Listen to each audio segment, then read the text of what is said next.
There we go.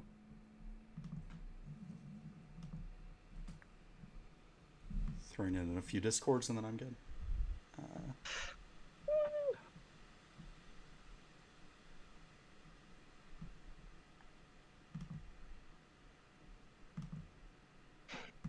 Did you send me a question list? You said you were good with like me not reading the or studying them. Yeah, okay. I was just making sure. I didn't want to have forgotten in case you did. Okay. But I thought that was my answer. No, you're good. Okay. Yeah, yours and Michael's I think are the longest ones I have. Oh wow. Just Okay. because there's like so much on you guys' channels. Yeah. It's just a little bit. Just a bit. Okay, there we go. So I think we should just start with introducing yourself. All right. Hello, chat. People of Twitter.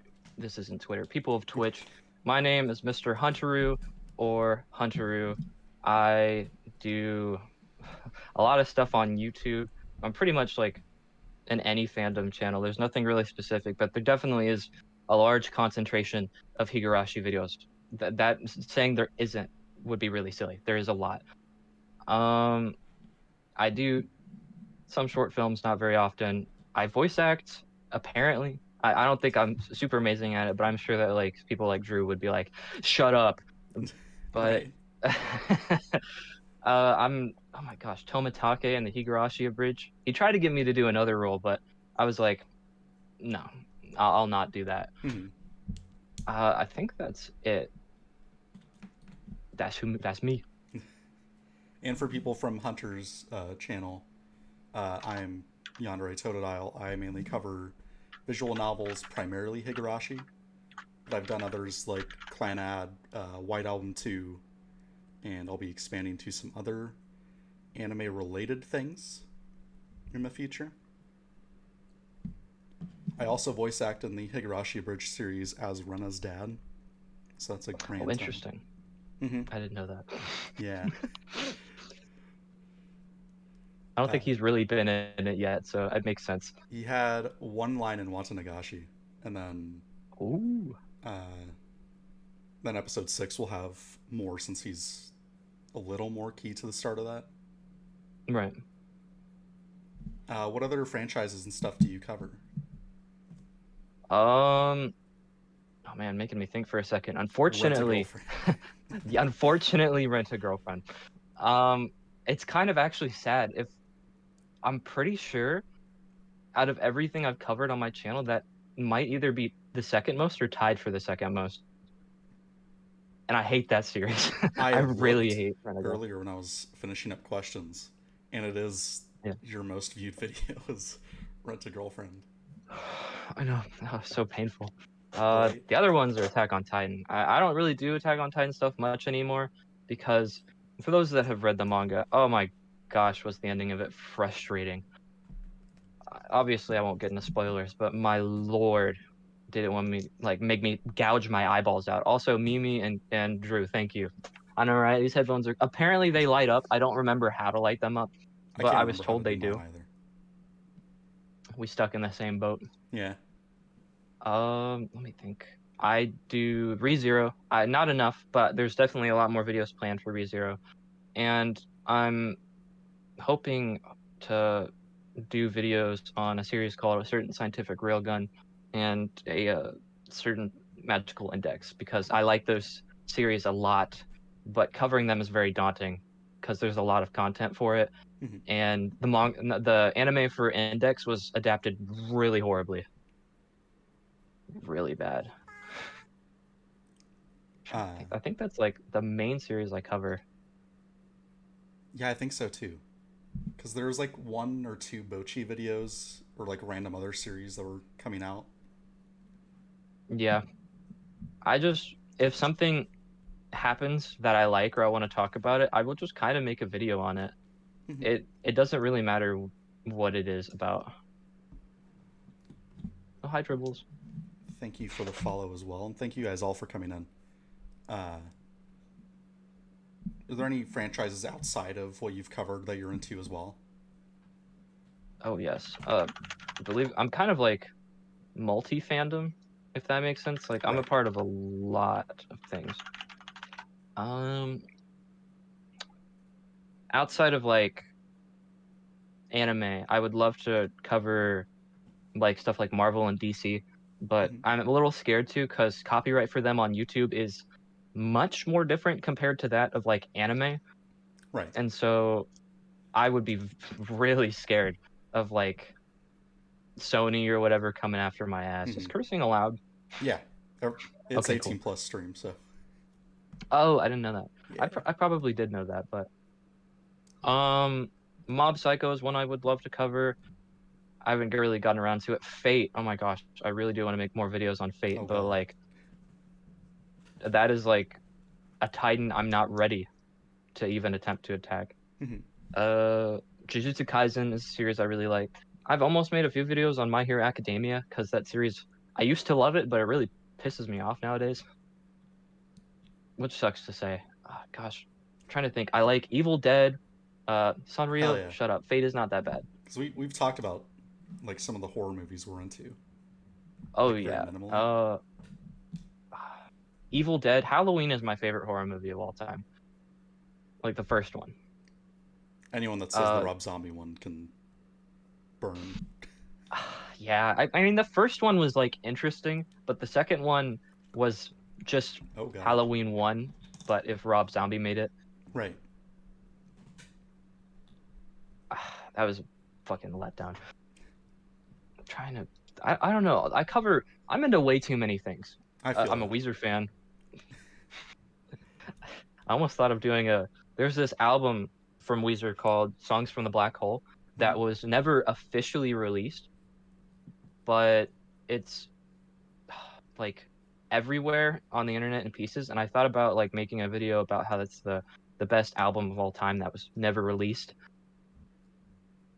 but it's scary.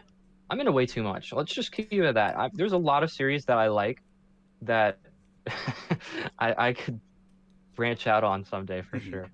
I feel that because like there's so much that I just haven't been able to cover on my channel, Right. uh, or stuff that even doesn't have games or anything to stream with. Like I'd love to do Madoka Magica. That's a big one Oh for yeah. me. But the only game Yeah. I think is the mobile game, and that's for Magia Record. I don't even know what that is. It's like some alternate universe spin-off of Madoka. Oh, so it's kind of like how I mean, Higurashi has May. Yeah, it's just Oh, that's annoying. far less connected. Like I think Cube is the only reoccurring character in it. Mm, And tying oh, in with Beans that, is right. I love I love Sailor Moon. I got this T mug for no reason. Ooh, fancy. Yeah, I don't know if it's right in front of me. Juliet's room, my girlfriend, she loves Hmm. Sailor Moon. That thing back there is Sailor Moon themed, and there's a big Sailor Moon poster like right in front of me. Hmm. I've got like Uh, all my Power Rangers stuff in the back, and Ooh, is that made out of like Lego pieces? no, I it's can't tell from here. the helmet. It's just the recent Legacy Collection one. Oh, okay. And then I've got like a statue of Ranger Slayer from the comics, and like Damn, half that's of my pretty fucking figures. The cool. rest are all in storage. Uh, there's also I hockey feel that. stuff up there. I don't have room in my room.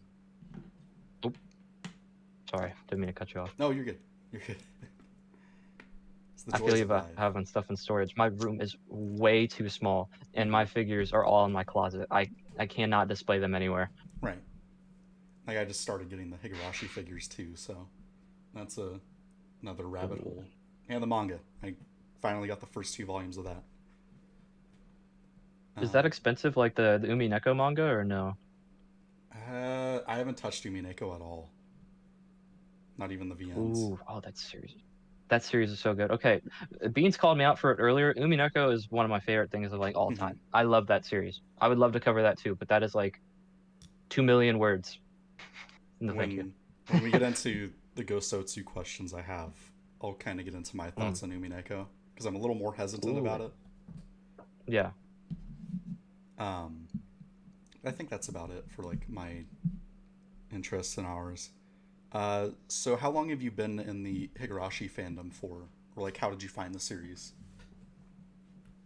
So this always surprises people when I tell them about this. I don't know why. I guess it kind of is a weird thing. So when I was first starting my YouTube channel, my first thought process was to look a few seasons ahead on my anime list and see things that were coming out so that I could make content on them potentially. And one of them was Higurashi, and I'd heard about that before because I don't remember who. It was like the my anime man, the anime man, Hmm. or Aki Deerish or something posted a video of them visiting to the town, They like the both that it did. was inspired by. Yeah. Oh, okay, that makes sense. They're together. Hmm. So I was like, okay, I'll look into this, and I went. I watched the first two seasons super fast. They were really good. I actually think it took me a little bit to finish Kai because Kai is a little slow. Um, and then when Go came out, I was like, oh, this isn't the first series. And Right. I was one of the first people, at least I think I was, to catch on to it because I literally watched the original like a month beforehand. And then I started making videos about it, and then people started piling in like really fast. I think the first Higurashi video has over 100,000 views now, and that's pretty bonkers. Right. And ever since then, I've just been kind of hooked. I did take a large break after releasing that video from YouTube, and then a whole bunch of people started asking me to keep watching Go and Sotsu, and I was like, oh, okay. Hmm. And then I did, and those videos did super well. And now I'm like, I'm involved in so much in this franchise, and I've only been into it. Oh gosh, when did Go come out? Was that 2 or 3 years ago? 2020. And then So 2 Wow. was 2021. Yeah. So that means it was fall season 2020. I was watching it when I was a freshman in college, like first semester. Wow. Right. I've been in this fandom for that long. I don't regret it. I like this crowd quite a bit. Don't we all? Once you're in, I've Yeah. noticed you're just kind of stuck with people. Not in a bad way, but like, because I found the series last year because I had just recently gone Oh back wow. into anime. Mm, And I was going through, and the way I found it was, or like really most of the main series I was trying to watch, uh, I found like those really long compilation videos of like anime openings, and I mm, just clicked through and found stuff that sounded cool or looked nice. And like the first season of Higurashi showed up, and I was like, oh my god, that mm. looks actually kind of cool. And I love both of the first two openings, so those like really They're both stuck with me. really good. That makes sense. So I just had it sitting on my list for like a couple months until I was talking to Yeah. someone I was playing Fortnite with about just random Fortnite Battle casual Royale. Fortnite conversations. We were talking about anime because he got me into high school DD. Like, there's this weird series that I found about these girls in the 80s that like kill each other or some shit. And the next night I'm like, yeah, I'm gonna watch it finally. That sounds cool. Mm. Oh god. that that affected me in quite a few ways. Mm. I was scared to like eat food that wasn't prepared for me or prepared by me for a bit after the Ohagi scene. Oh, yeah, that makes a lot of sense. It was wild, and then caught on to the rest of the arcs, and every character started to kind of connect with me a bit more, and got super Mm. invested in the series. I was trying to, because I'd stopped streaming for a bit, for like a few months, because I used to do Mm. Pokemon, and I just got really bored Oh. and burnouty.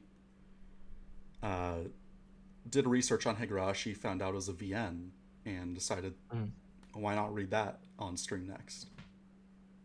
And the more I did that, the more I found people's content on YouTube, like you, Drew, Hunter mainly, or not Hunter, Michael. Oh, the retrospects? Yeah, the retrospectives. And then I messaged him to cover those on stream once, and that's Mm. how I got connected with like Drew more, and then abridging and doing this. That's pretty cool. Eh. This, huh? I'm sorry, were you saying something? No, Was I about to no. cut you off You're... again? Okay, this community is honestly really cool. It's like very tight knit. Mhm. You don't realize it when like you might be consuming the videos on YouTube, but like almost all of the people that make content on this know each other, except for like Bess. I don't think anybody personally knows Bess very well, No. but like I know loosely, um, Michael. I know Drew fairly well. We almost met up in person. I've had a few conversations with Kevin Nya, I think is his YouTube channel. He made a few Higurashi videos. He's a decently big um YouTuber. He's a cool dude. Mhm. I would love to get to keep knowing him a little bit better. It is just very surprising how well everybody seems to know each other. Right. I guess it's because it's small.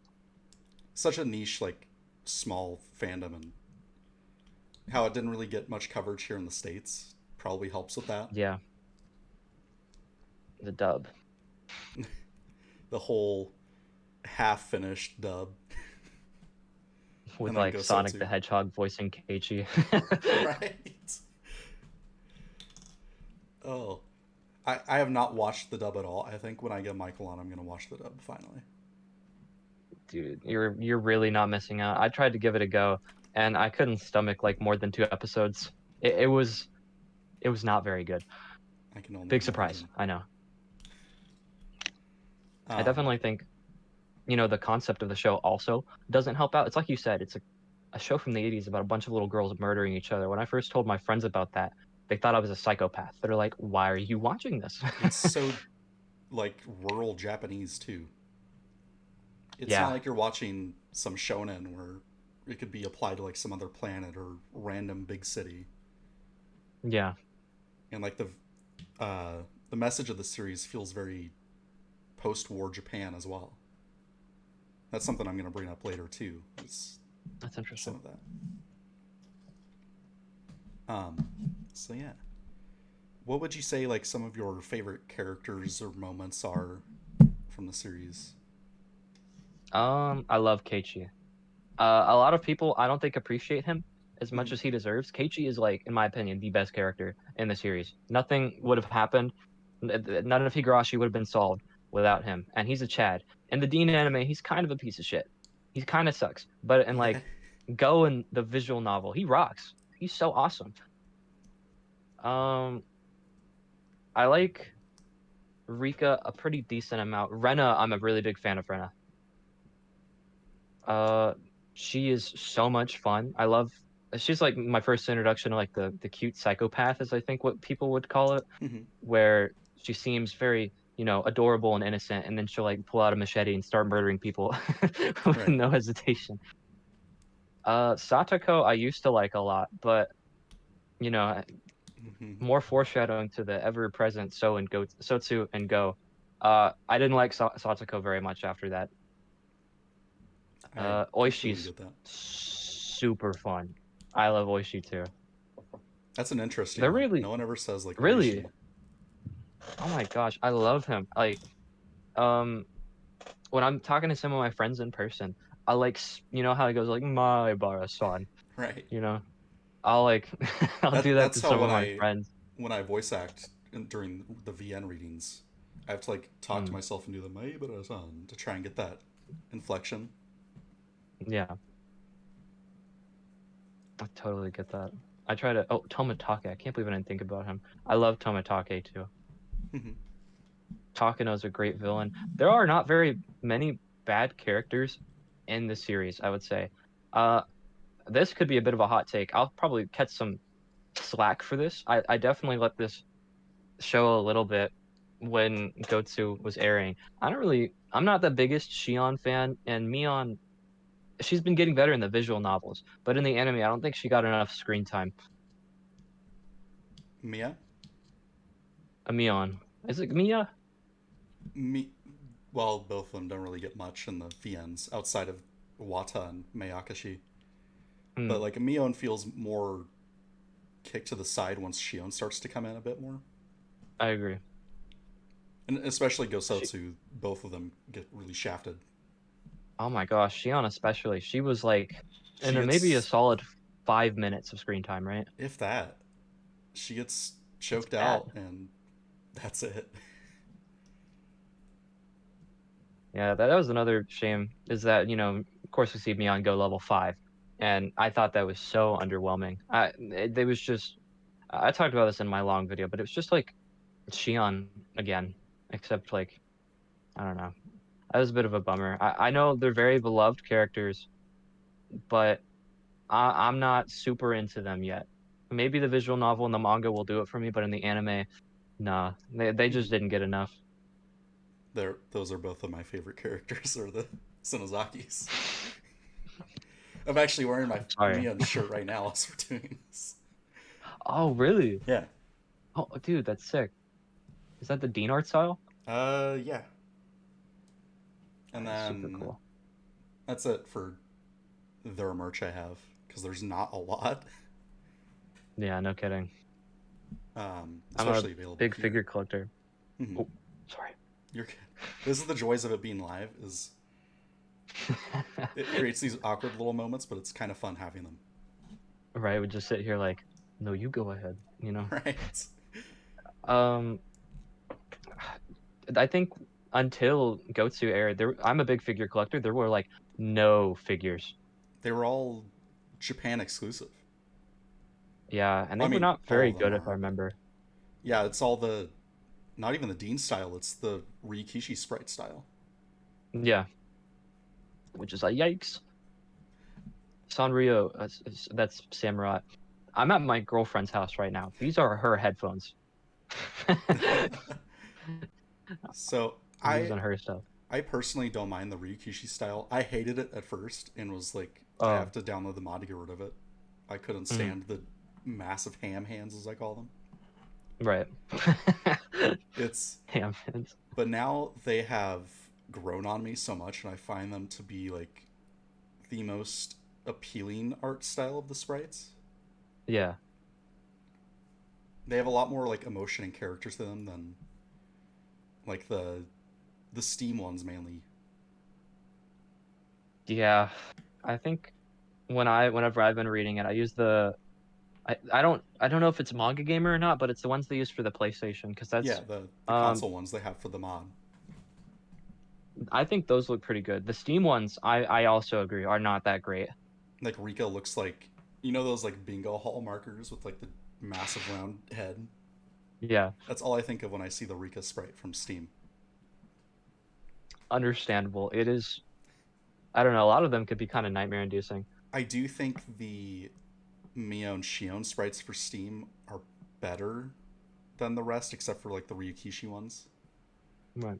But I think that's just kind of how expressive they are compared to the more cutesy Rika, who looks like a bobblehead, Mm, and Rena, who feels like her eyes are like way too low compared to where they should be.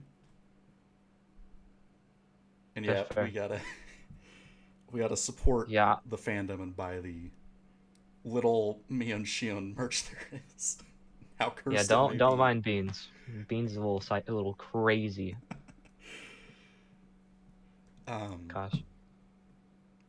what are your favorite like moments of the series or like seasons?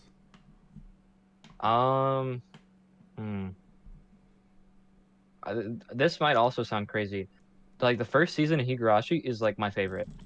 I get that. Um, I loved.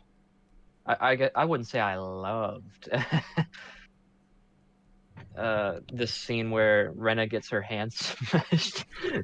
That was like a what the fuck kind of moment. Like, uh, the Hagi one was really good.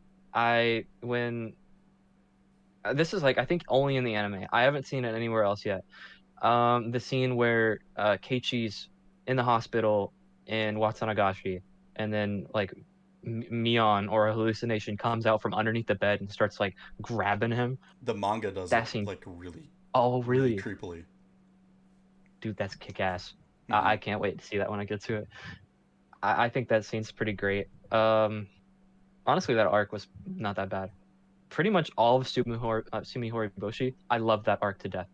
Like when Rena's like telling Keiichi, "You a bitch. I can't believe you would do this to me." I was like, Right. "Why would you say that?"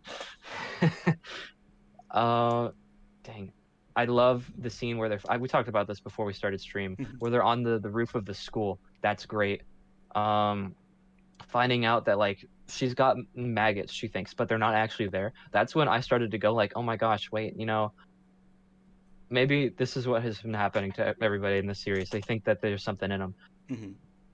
All of that arc is just fantastic. Right. I don't remember the name of it, but the first arc of Kai. No, no, no, no, no, no.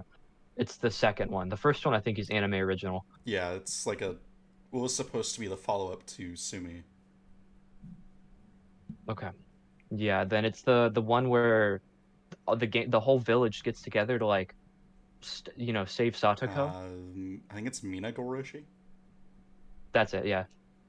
Dude, I loved it every time. Like when Keiichi's remembering shit, getting everybody together, I was like, let's fucking go. I was getting so hyped when they start like walking down to the Child Protective Oh, Service Center. I that's got such a hype moment goosebumps. when they're Dude, all it's so going. good. The way they framed it and like animated it was super cinematic. Mm-hmm. And then when they finally get Satsuko, I'm like, yes. And then I remembered there were like 10 more episodes, and I'm like, How does wait a this go second. horribly? Yeah. And then it did. I think the reveal of Takano also was really great because she was in the series enough for you to know who she was, but not enough for you to really suspect her, at least in the Yeah, anime. not enough to care. It's kind of like an Irie or Chie situation. Yeah, it's kind of like, okay, whatever, you're here, sure. That reveal was great. I did like a lot of the moments in Go when Satsuko's revealed to be the Looper. Mm-hmm. I lost my shit. I freaked out. Second episode, no, it's like the end of the first episode where they show that Rika looks like she's starting to loop. Um, and then like we open episode 2 with Hanyu in the Fragment Realm. I'm like, oh my gosh, what is going on? Mm-hmm. And then, uh, initially when she appeared, Yua slash Featherine, I was ecstatic because I had talked about that a lot in my videos. And then, of course, they didn't really do much with it, but I was really hyped for that. Right. She's got a lot of bangers now I'm thinking about it. The first Usoda also was great. Mm-hmm. It's even better in the manga. The manga has Oh, like, yes. because each chapter is done by like a different artist, so they can do whatever they want with it. Yeah. Some of the panels in the first chapter are like really creepy. Like the Usoda is really good. Then there's the one where like Rena's like neck is like slanted. I think I know what you're talking about. I could probably pull it up. Okay. Actually, let me do that. Do you have your headphones on? Can you still hear me? Yeah. Okay. Yeah, I talked about it in my last timeline video. It was the Usoda on the manga, if it was like dubbed over by Rena's VA, I think would be the best one, period. Because it's just so intimidating in the manga. It's this one. Hold on, I gotta wait for the stream to load. It just buffered for me for a second. Oh, yeah, okay, I do know that one. I love That's that. when she was chasing him. Mm-hmm. Someone did a sticker on, I think, Etsy or Redbubble of that, and it's in color too. Ooh, that's pretty cool. I need to find more merch for this show. I'm struggling. I got like nothing. I've been struggling as well. It's hard. Redbubble I found quite a bit, but it's mainly just like manga panels put as stickers. Makes sense. I like the more cursed items on there. Like Beans mentioned the Mion Shion 9/11 shirt. Yeah, he sent that the other day in my server, and I don't think I responded to it, but me and Juliet were like, I looked. You can get it on a hat. You can get a phone case. No. You can get a hat. No. You can get stickers. No. Oh my gosh, bro. Like the hat is specifically titled Dad Hat. It'd be a good Father's Day present. Never forget. In 2 days.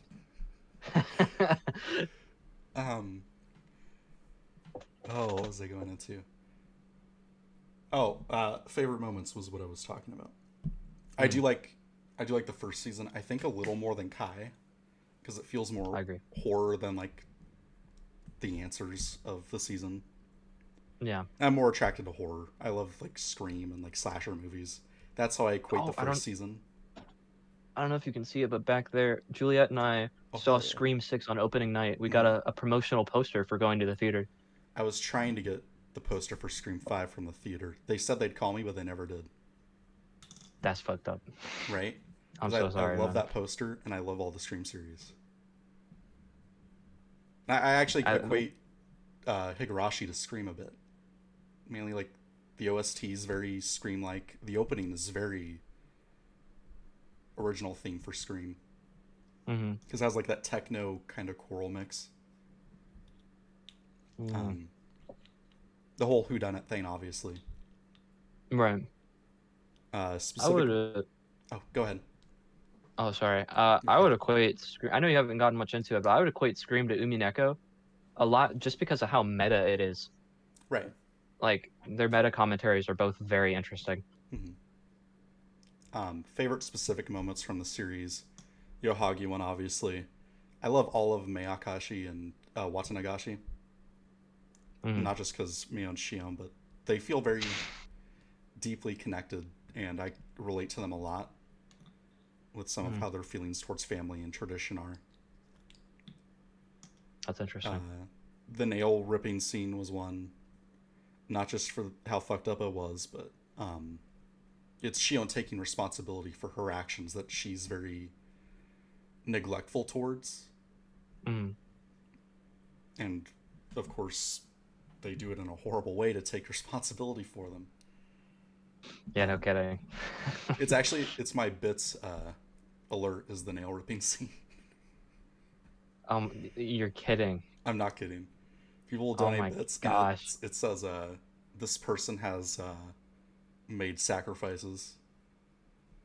That's clever though. I respect that. That's very clever. All of my alerts are Higurashi themed. That Um, makes sense. what other moments of the series do I enjoy? Oh, Jesus. We talked about Mina Goroshi, that scene with the whole town coming together. Oh yeah. I Oh yeah, love that's kick the ass. I love the montage scene in Go Sotsu of all the different characters going level 5, Oh, yeah, I forget starting with about that Akasago. sometimes. Yeah. I think it's a missed opportunity, but we'll get into that later.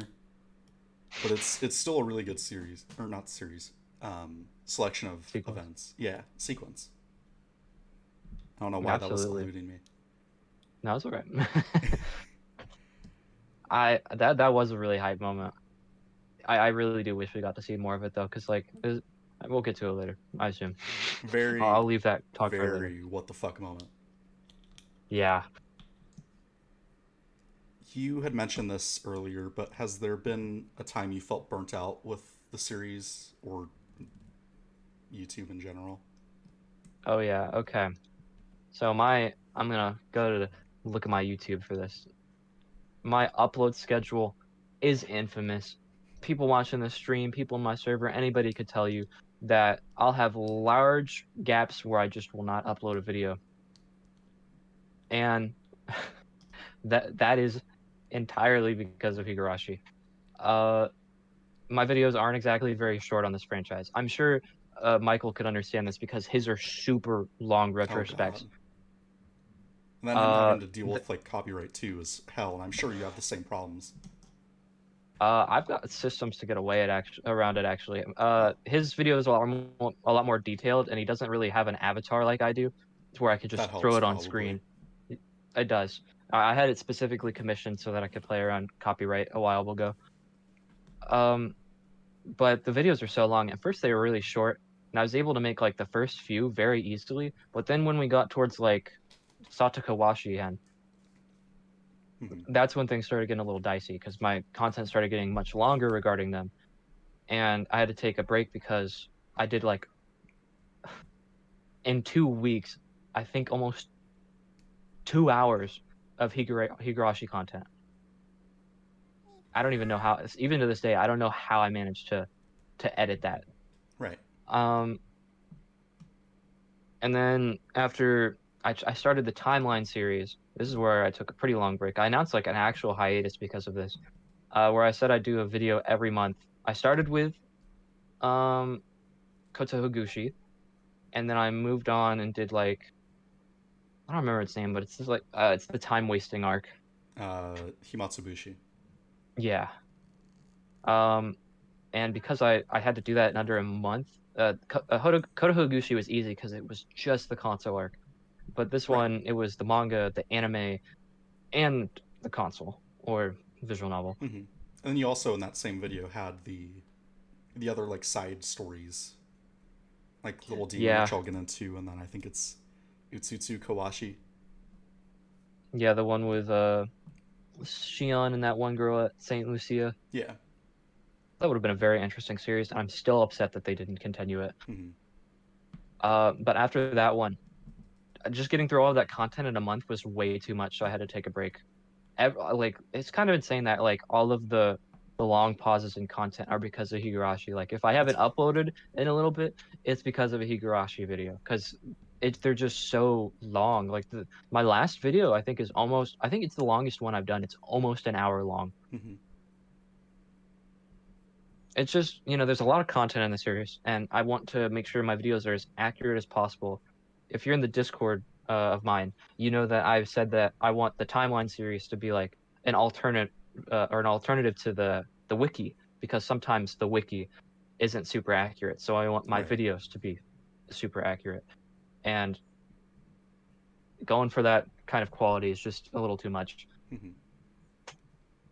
I feel that on the burnout with like kind of Oh yeah, because like I said, I used to do Pokemon and Nintendo is what I would mainly stream.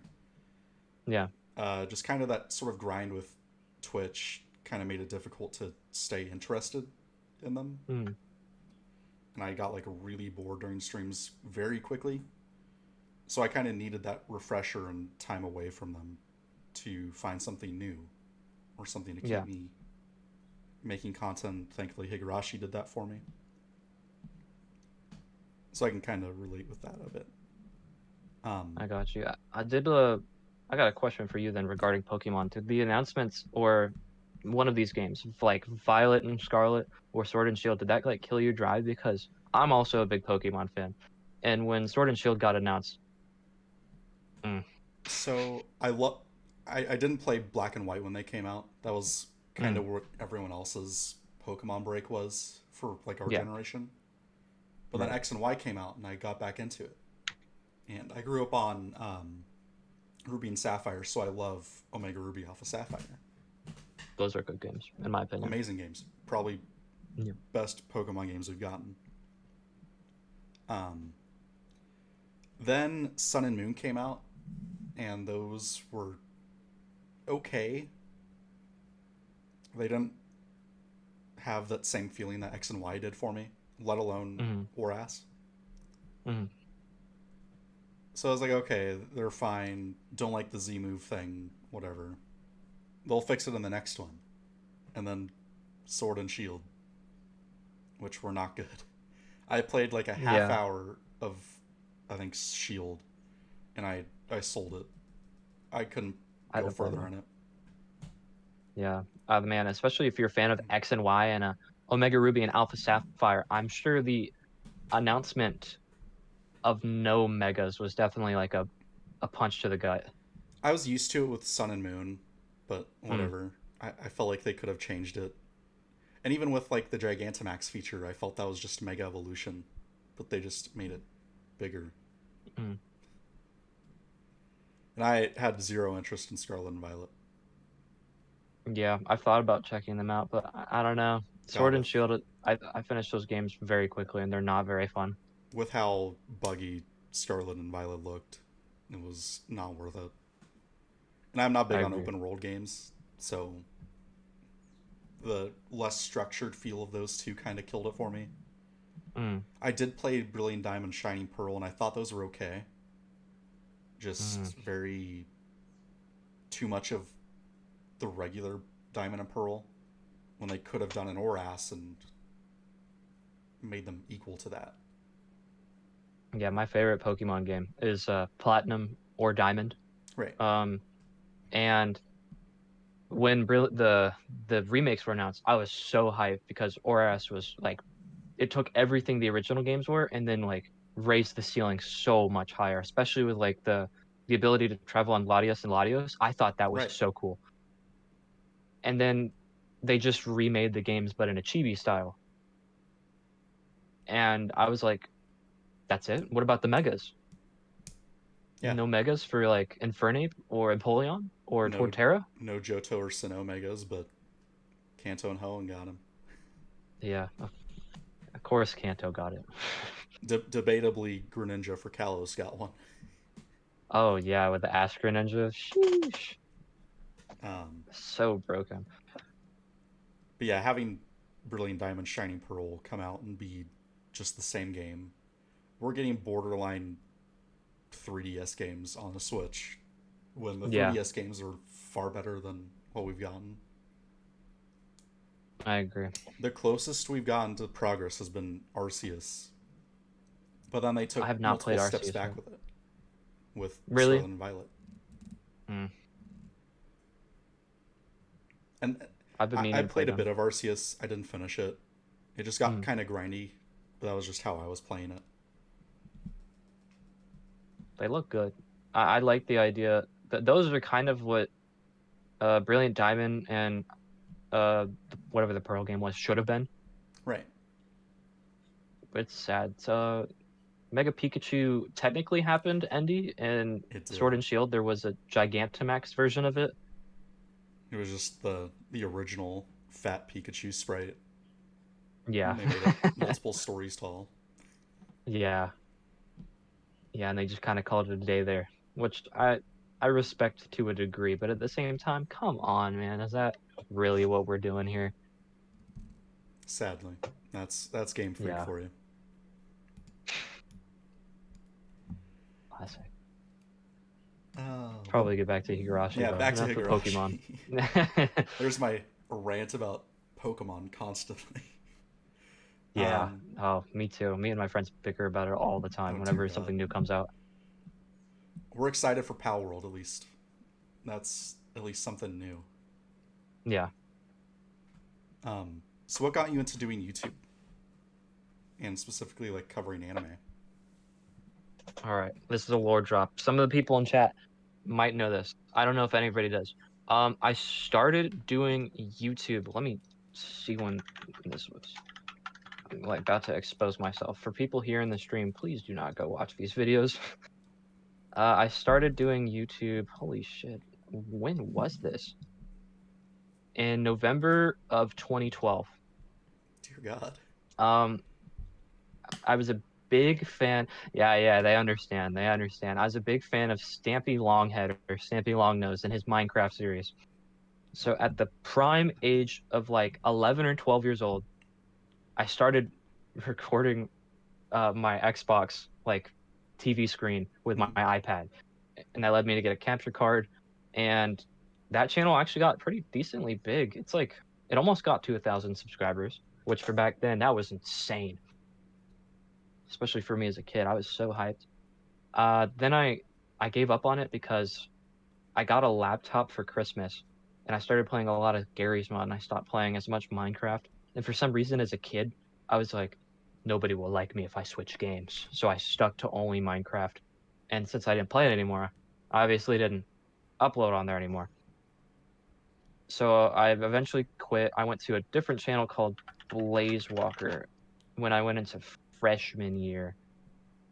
What year was that? It's crazy that I don't even remember my age. It was 2016. Oh yeah, because 2016 election. I remember that was really big going into my channel. I started to do really strange gameplay videos. Like I this was my big Markiplier phase. I would go and look at games that he played randomly for some of his playlists, and then I would go and try to do the same thing. So I've got like random uploads for a game called Sushido, where you're cat cutting sushi, Hmm. or The Very Organized Thief, where you're going through. It's just like a whole bunch of game jam games. Um, Eventually I had some hitters, but that channel was eventually abandoned because I stopped gaming as much, and a lot. It turned into kind of like a vent pile thing. I just kind of started uploading there whenever I needed to like express my emotions. And once I'd gotten out of high school and left a certain very, very bad relationship behind, I started working for these guys called Anime Balls Deep. I don't know if you've heard of them. I seen them on your channel when I was doing my Y- video research. Yeah, my friend Sid, who I met through my first channel, we've been really good long-term friends, and he introduced me to them, and I started working for them for a little bit, and then I was really obsessed with anime. I'd been obsessed with it since I was like 13 years old. And so I was like, wait, okay, I like what they're doing. What if I go and try to do my own thing? And they, like, when I first started uploading, helped me out a little bit. They would tell me what looked bad and good. And I love it. I've realized that I'm, for whatever reason, really good at talking about anime. I've thought about dipping my toes into to other things like I hinted at earlier, like movies. I'd love to cover some movies. Mhm. I haven't done it yet, but I've been doing YouTube. That's kind of crazy, actually. I've been doing YouTube for 11 years. God damn. It's been a minute. That's like half of my life. It's one of those surreal moments where you just don't realize how much time you No, spent on it. oh my gosh, now that we're talking about it, holy shit, man. I've been doing it for a long fucking time. Middle school me would be shocked that I got over 1,000 subscribers. Right? If I went back in time and told him I got uh almost 20,000, he would probably die. Mm-hmm. It's pretty cool. So, what got you into Twitch? Because I know you stream occasionally. Yeah, that goes back to, oh sorry, squeaky chair. Oh goodness, this chair is really small. Um when I was doing the Pikachu Boss channel, they had recently at the time introduced live streaming to the platform, and I loved it. Uh that was whenever I had the most fun making videos. I would get on stream, I'd do something silly, like Sid and I, we would do a lot of streaming. We had this like stream squad back then. We had like some silly name for it. I think it was like, no, that's not, that's, I don't remember what the Nags, that's what it was. The like nerdy something gamer society. I don't remember what the fuck it was, but we were super into it. And once I stopped doing that channel, I went to Blaze Walker and I still did streaming and I still liked it. And so now I'm doing anime content, right? Right. It's kind of hard to stream games on an anime related channel. I've thought about going to the other ones to do streaming, but then I was like, Twitch seems cool. And so I tried doing watch parties on Twitch a long time ago, and those were really successful. I think one of them we had 200 people watching. Um, Wow. and I think the Twitch has gotten a little bit more harsh with their copyright, so I haven't done it since. Um, but I still have the followers, and my friend Kevin, who his Twitch name is Sensei Grayson. Mm-hmm. He is a very, I would say, very successful Twitch channel, and he had been like motivating me for a little bit. He was like, you need to get out there and start doing it. And then eventually I was like, okay, I'll give it a shot. And so I did. I had a lot of fun. I haven't streamed in like 2 weeks, maybe 3 weeks, Mm-hmm. because my computer back at home has like a really fucking torn to death graphics card where if I'm playing a game, it'll just crash. Like the last stream that I think is on that Twitch channel, that isn't the, oh no, I did play that game. One of the streams I was playing Master Duel, like Yu-Gi-Oh, Yeah. and the stream ended just randomly because my graphics card stopped going. I think I was in that So, chat. oh, you were there watching that. I remember that.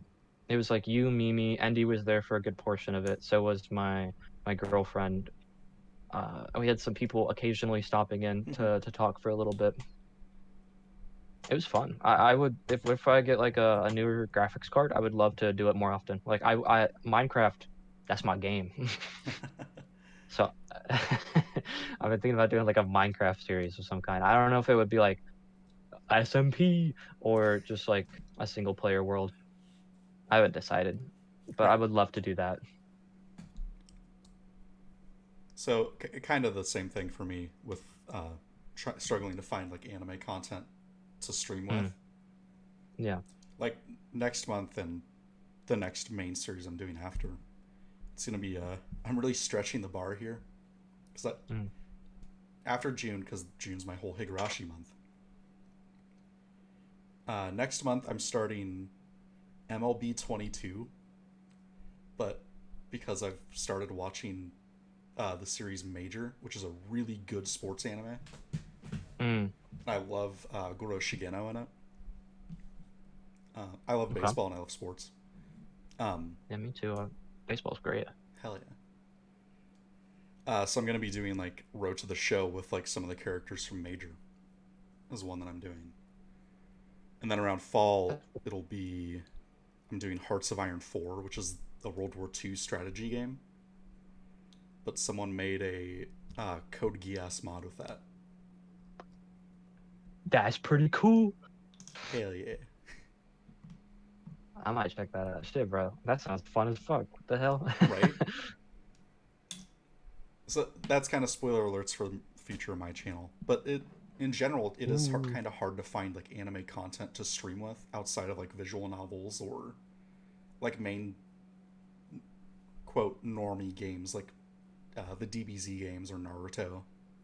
Mm. Oh yeah, Um, that's very true. right. I think Okay, those so games do well. Oh, oh no, go ahead. what were you trying to say, bro?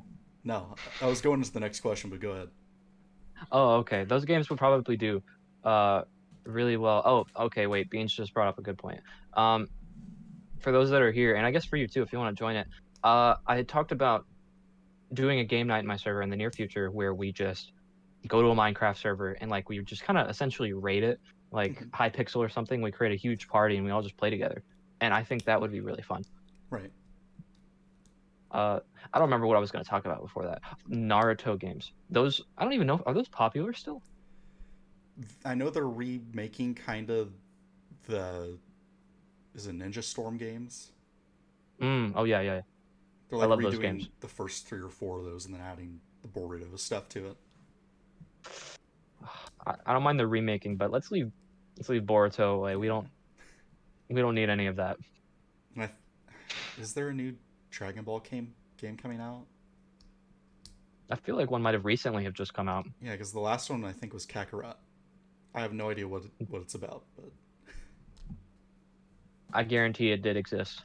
oh, the Demon Slayer game too. I forgot that came out. Uh, oh, that game. Okay. I saw a video about it, and I completely agree with it. So I'm gonna paraphrase it some. The art style is sick in that game. It's crazy that they were able to like emulate how the anime looks in a video game. Right. Like they did such a good job. I don't really like that series though. I haven't touched it.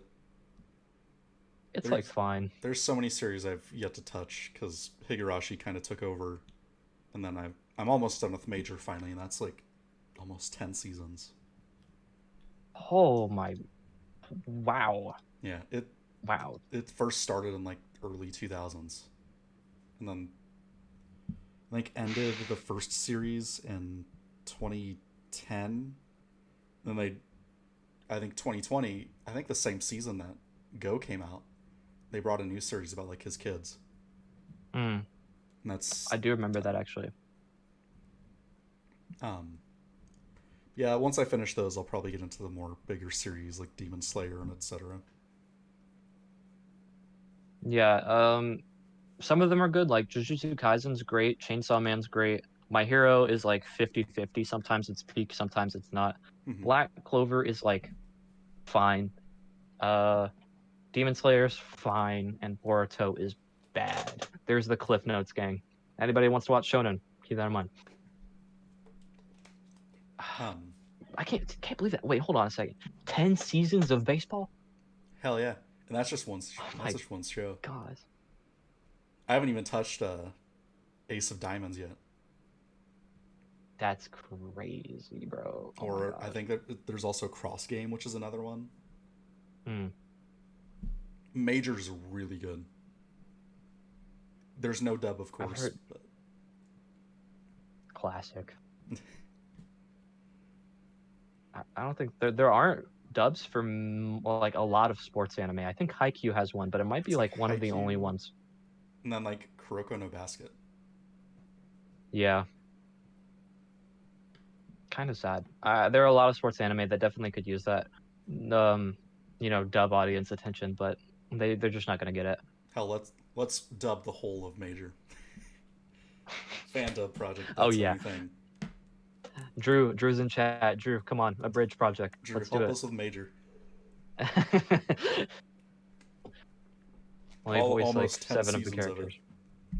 Oh yeah, we'll make like Cliff Note versions of it. There's a movie too. Oh, that's cool. He redeemed a hydration. I would drink, but like, here's an empty water bottle. No water. We can pretend. Hold on, I'll make some sipping sounds. Oh, and we got a Nipa too. This is a fun thing that we do on my stream where I have to Nipa. You can do it as well if you want. I'm probably not going to because the people that are from my server already have enough shit on me as is, and I would like to not add to that fire. I get that. So Yeah. let me hydrate and I'll do your Nipa for you. Heathens. Okay. Nipa. I got it. Oh my god, bro. I used to do a lot more high pitched voices because I used to VA everyone in the VN before I downloaded the mod. Oh my gosh, bro, the dedication. Yeah, it tore up my voice, and I had to download the mod after doing Watanagashi. Understandable. That's actually crazy that you made it through the first arc doing that. I would not be able to. Man, chat is peer pressuring me right now. I won't succumb to it. You guys can't get the best of me. It's not gonna happen. So with your videos, do you edit them yourself? Because I have to mention, I love like the VHS kind of style for like the Higurashi ones, especially. Yeah, if I had the ability to, I don't know. In Higurashi, it's very easy to implement that because it's like a product of its time. Like it makes sense for something that's from the 80s. It felt like very 80s to have that. Exactly. A lot of other things. I think I had a lot of VHS kind of stuff in my Steins Gate videos too, but it's hard to implement otherwise besides that. I'd say a good 90% of my videos on my channel are edited by myself because I'm a little perfectionist. I can name like 4 videos of mine that I had somebody else do, which is 2 of the Rent a Girlfriend ones were not by me because, quite frankly, because you did no. like you quoted as like Mr. Beast style. Yeah, because I've been doing a lot of experiments with my channel and I'm seeing what works. And for like the longer form content, I think that's something I will do. But for the short content, like I should just have somebody else do it, especially when it's talking about topics that like if I'm with it for an extended period of time, I'm probably just gonna piss myself off really bad. And I don't want to do that. I do get a lot of helps with my scripts. Beans is right about that. Every single script that I write, I usually will have. Ideally, it's 5 people, but most of the time it's like 2. Most of the time it's like 2 people look at it. Because to me, I don't really. Obviously, visuals are important, but the most important part is the script. If it's not good, then your video is probably not good, and people aren't gonna watch it. Right. Yeah, like almost all the videos that are edited by me. I gotta give credit where it's due. Like I had the Chainsaw Man one edited by my friend. We didn't hear that.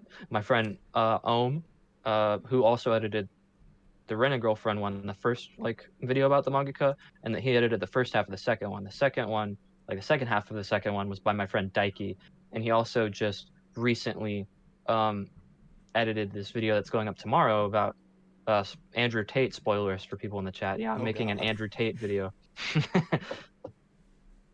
Well, The videos would not be possible at all without the people that look over the scripts, though. I don't want to let that like go without saying, like, because I'm fairly, I might seem like I'm pretty confident, but I'm fairly unconfident. I guess that's the word when it comes to my opinions.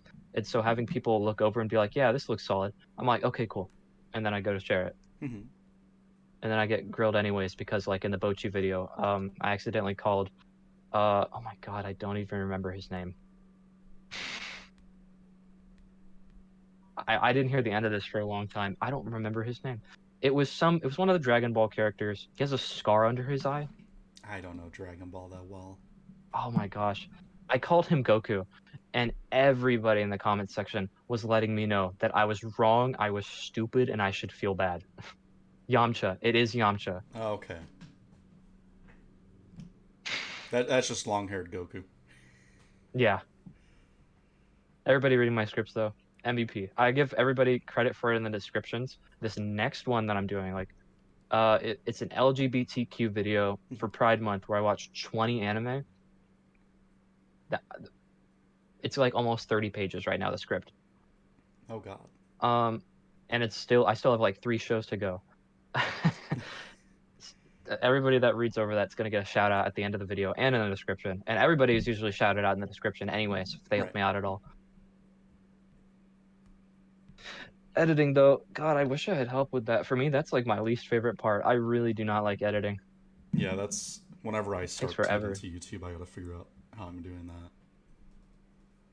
Oh, it's very cool to like see something come together.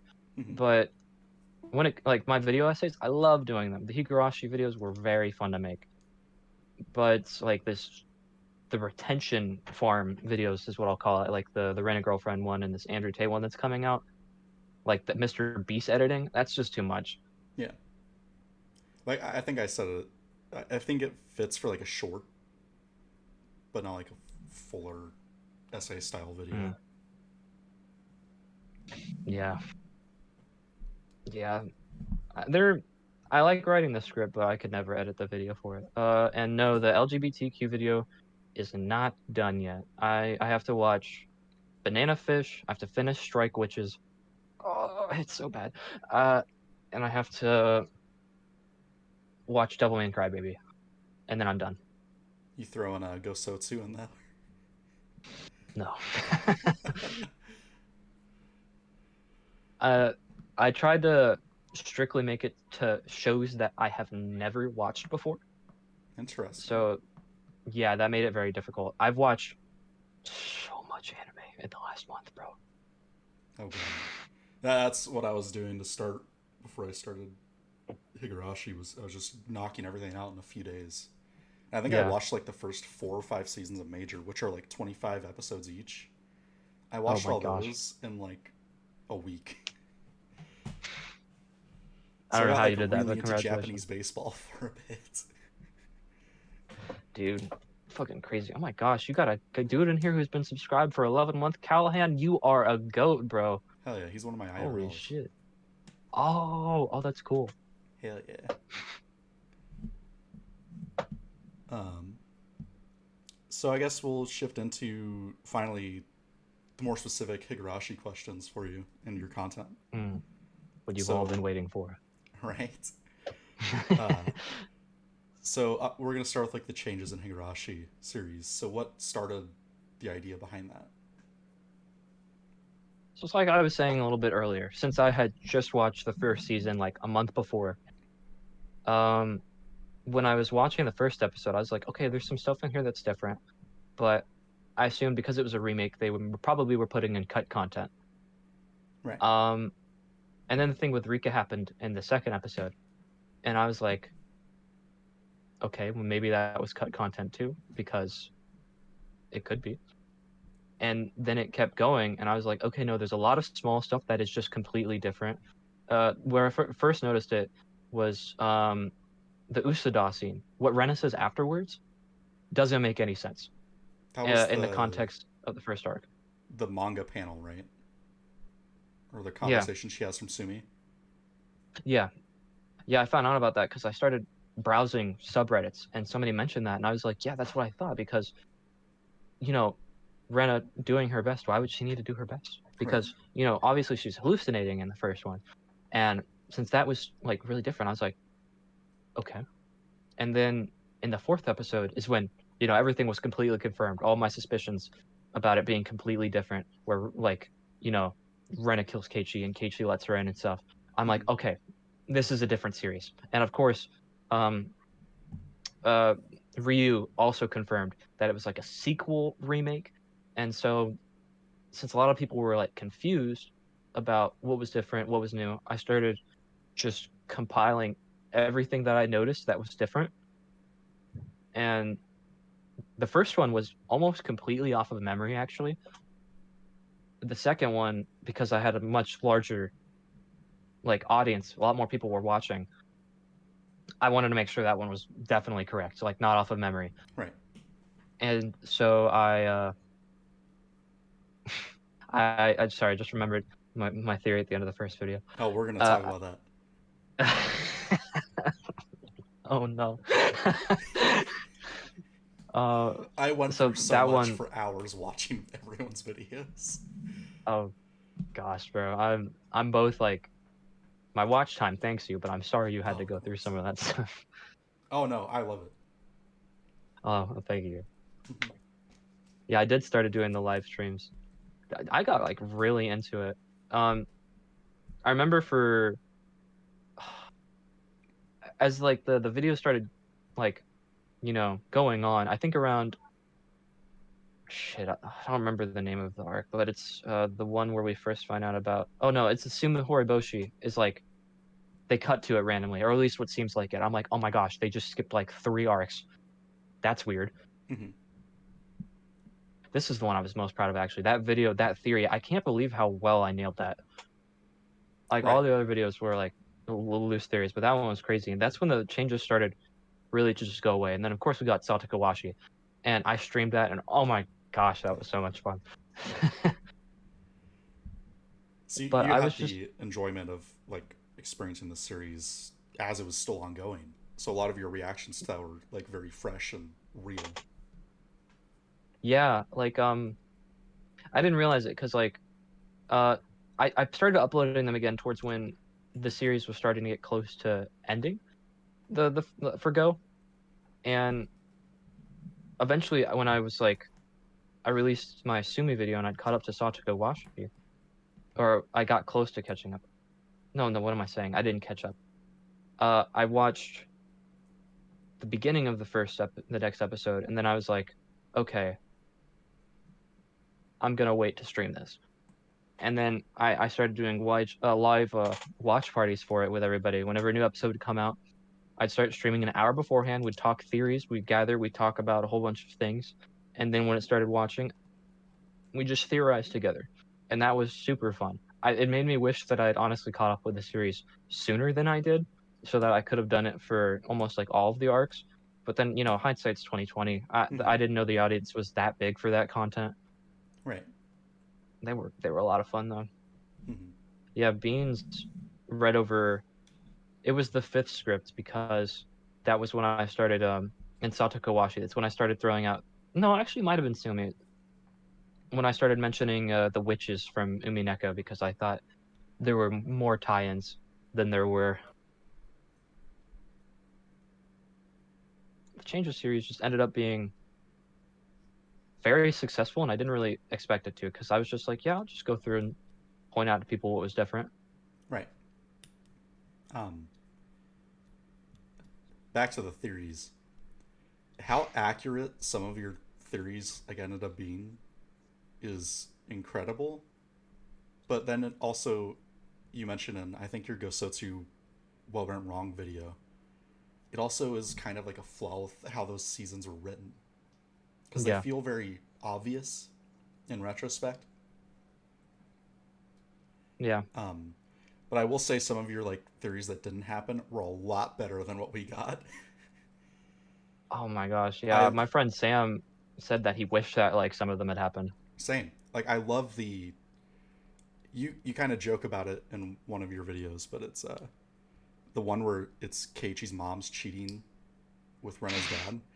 I think that's Yeah, that was the actually first one. what should have happened because it makes more sense. Yeah, And it because gives like characters more to do that don't do anything. yeah, because like Keiichi's mom's barely in the series at all, and because there were so many hints to Sumi, I'm like, oh my gosh, okay, what if Rena's not in this one, or I think that was her name, Yeah, the pink-haired girl, Rena. and what if it's Keiichi's mom? That would have been really interesting. I thought I nailed it on the head. I was like, oh yeah, I got this one. And like the VN No. does a lot more with his parents, and they do have kind of those struggles with his job more. Hmm. So everything just kind of fits in, like how uh, the adaptation of Gosotsu adapts more of the visual novel. Hmm. So I thought Yeah, that I was think like a I'd really mention. interesting one. Yeah, I think I'd mention in that video too that there's also. I don't know if I remember. I mean, if it was a part of the theory or if it was like a side theory where um, Rena was hesitant that Keiichi knew that she had committed crimes and was trying to get rid of Keiichi because he knew. Mm-hmm. I, Um, I don't know. I wish that the Keiichi mom theory was true, bro. that one was so good. Or the what I call it Hinamizawa Civil War because it's very like Captain America Civil War with everyone choosing sides Right. because that gives characters more to do that do Mm. absolutely nothing in Gosotsu. Yeah. Oh my gosh. No, I was. That was probably the biggest letdown for me is because like, why would you hint at these characters remembering things the longer that things go on and then just never use it? Right. You have Keiichi who's remembering things, Yeah. do nothing with it. Absolutely nothing. Rena kind of sort of remembering, it's kind of implied. Yeah. Nothing. Mion and Shion do absolutely nothing except for Mion disappointing to Shion, Yeah. which is so disappointing as someone that loves both of those characters. Although I do like Mion kind of showing her love more explicitly for Keiichi. Mm. But God, Shion Oh, does really? absolutely nothing. No. Her going level 5 was such a missed opportunity. I think I said in the big Sotsu prediction video that she was going to like that. Oh man, what was it? I'm trying to remember that like she was hallucinating and so was Keiichi, and there were two level 5s. I think was the theory for that one. Right. That would have been cool. No, I never did get that. I haven't read the manga yet. I see Beans talking about it. I know that the first like the Go manga was starting to get a lot of traction because the Go manga had stuff in it that was different than it was in the anime, and then they announced Maguri. Um, and I don't know how that's been going. I don't think it's been going super well. I'm not sure either. Um, I wanted to cover it, but I decided not to until it was finished. yeah, that would help, especially with the timeline. Um, Yeah, also just because I didn't want to possibly be disappointed again. right. Let me get to this. So each adaptation's like different. So we have like, I mean, in like in adapting the visual novel. Mm, So Dean loosely adapts most of the scenes in that. There's a lot that yeah, they leave out that's very important. Although I do love the Dean adaptation, me too. but it was nice to see Gosotsu kind of take some of those VN scenes that were important and add them in, just with like different Mm, context. Like you have the yeah. curry scene finally in. I have them all written down. Keiichi's parents being involved again. Mm, The game in the card shop's exact with the VN. Mion and Shion, it's more implied and obvious who's who at what moment. mm-hmm. Well, that is very, I would say, a lot more obvious. Um,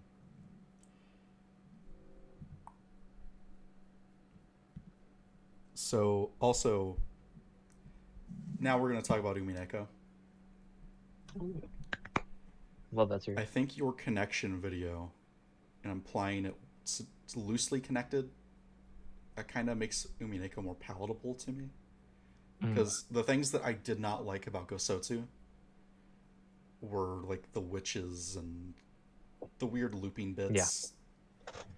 And from what I've understood of Umineko before seeing a few people's playthroughs of it, it Mm. seemed like that was what Umineko was, and I did not want to get into that. Plus, the length was Right. a bit jarring to me. It's long. It's very long. It took me like 4 months to finish the manga. Dear God, that's not even the That was VN. consistent reading too. Like the VN's like 200 hours. Yeah, I didn't want to. I didn't want to do that because, well, the VAs are really great. I like more visuals. Definitely miss out on the music though. Music is banger. That is something I will agree with. I told Drew in my interview with him, I was listening to more of the OST from Umineko, and I love the Executioner. Mm-hmm. Good song. That's the main one I listen to. Understandable. That is very understandable. I had like Beans since I was reading the manga. He would occasionally send me music.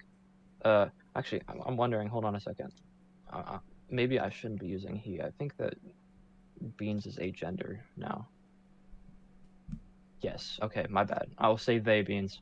Correction. Okay, I thank you. just remembered that in my head. They would send me stuff about the songs, wherever I was in the manga, and I could have listened to that for my immersion, but I didn't until I was done. I spent the entirety of Umineko's manga listening to Yu-Gi-Oh soundtracks. Definitely not the best idea. So how would you like uh, get someone to approach Umineko with the mindset of Gosotsu being such a disappointment? Um, you honestly, I still stand by in my opinion, one of the best theories I made was the video, like how they connect in the future of the franchise.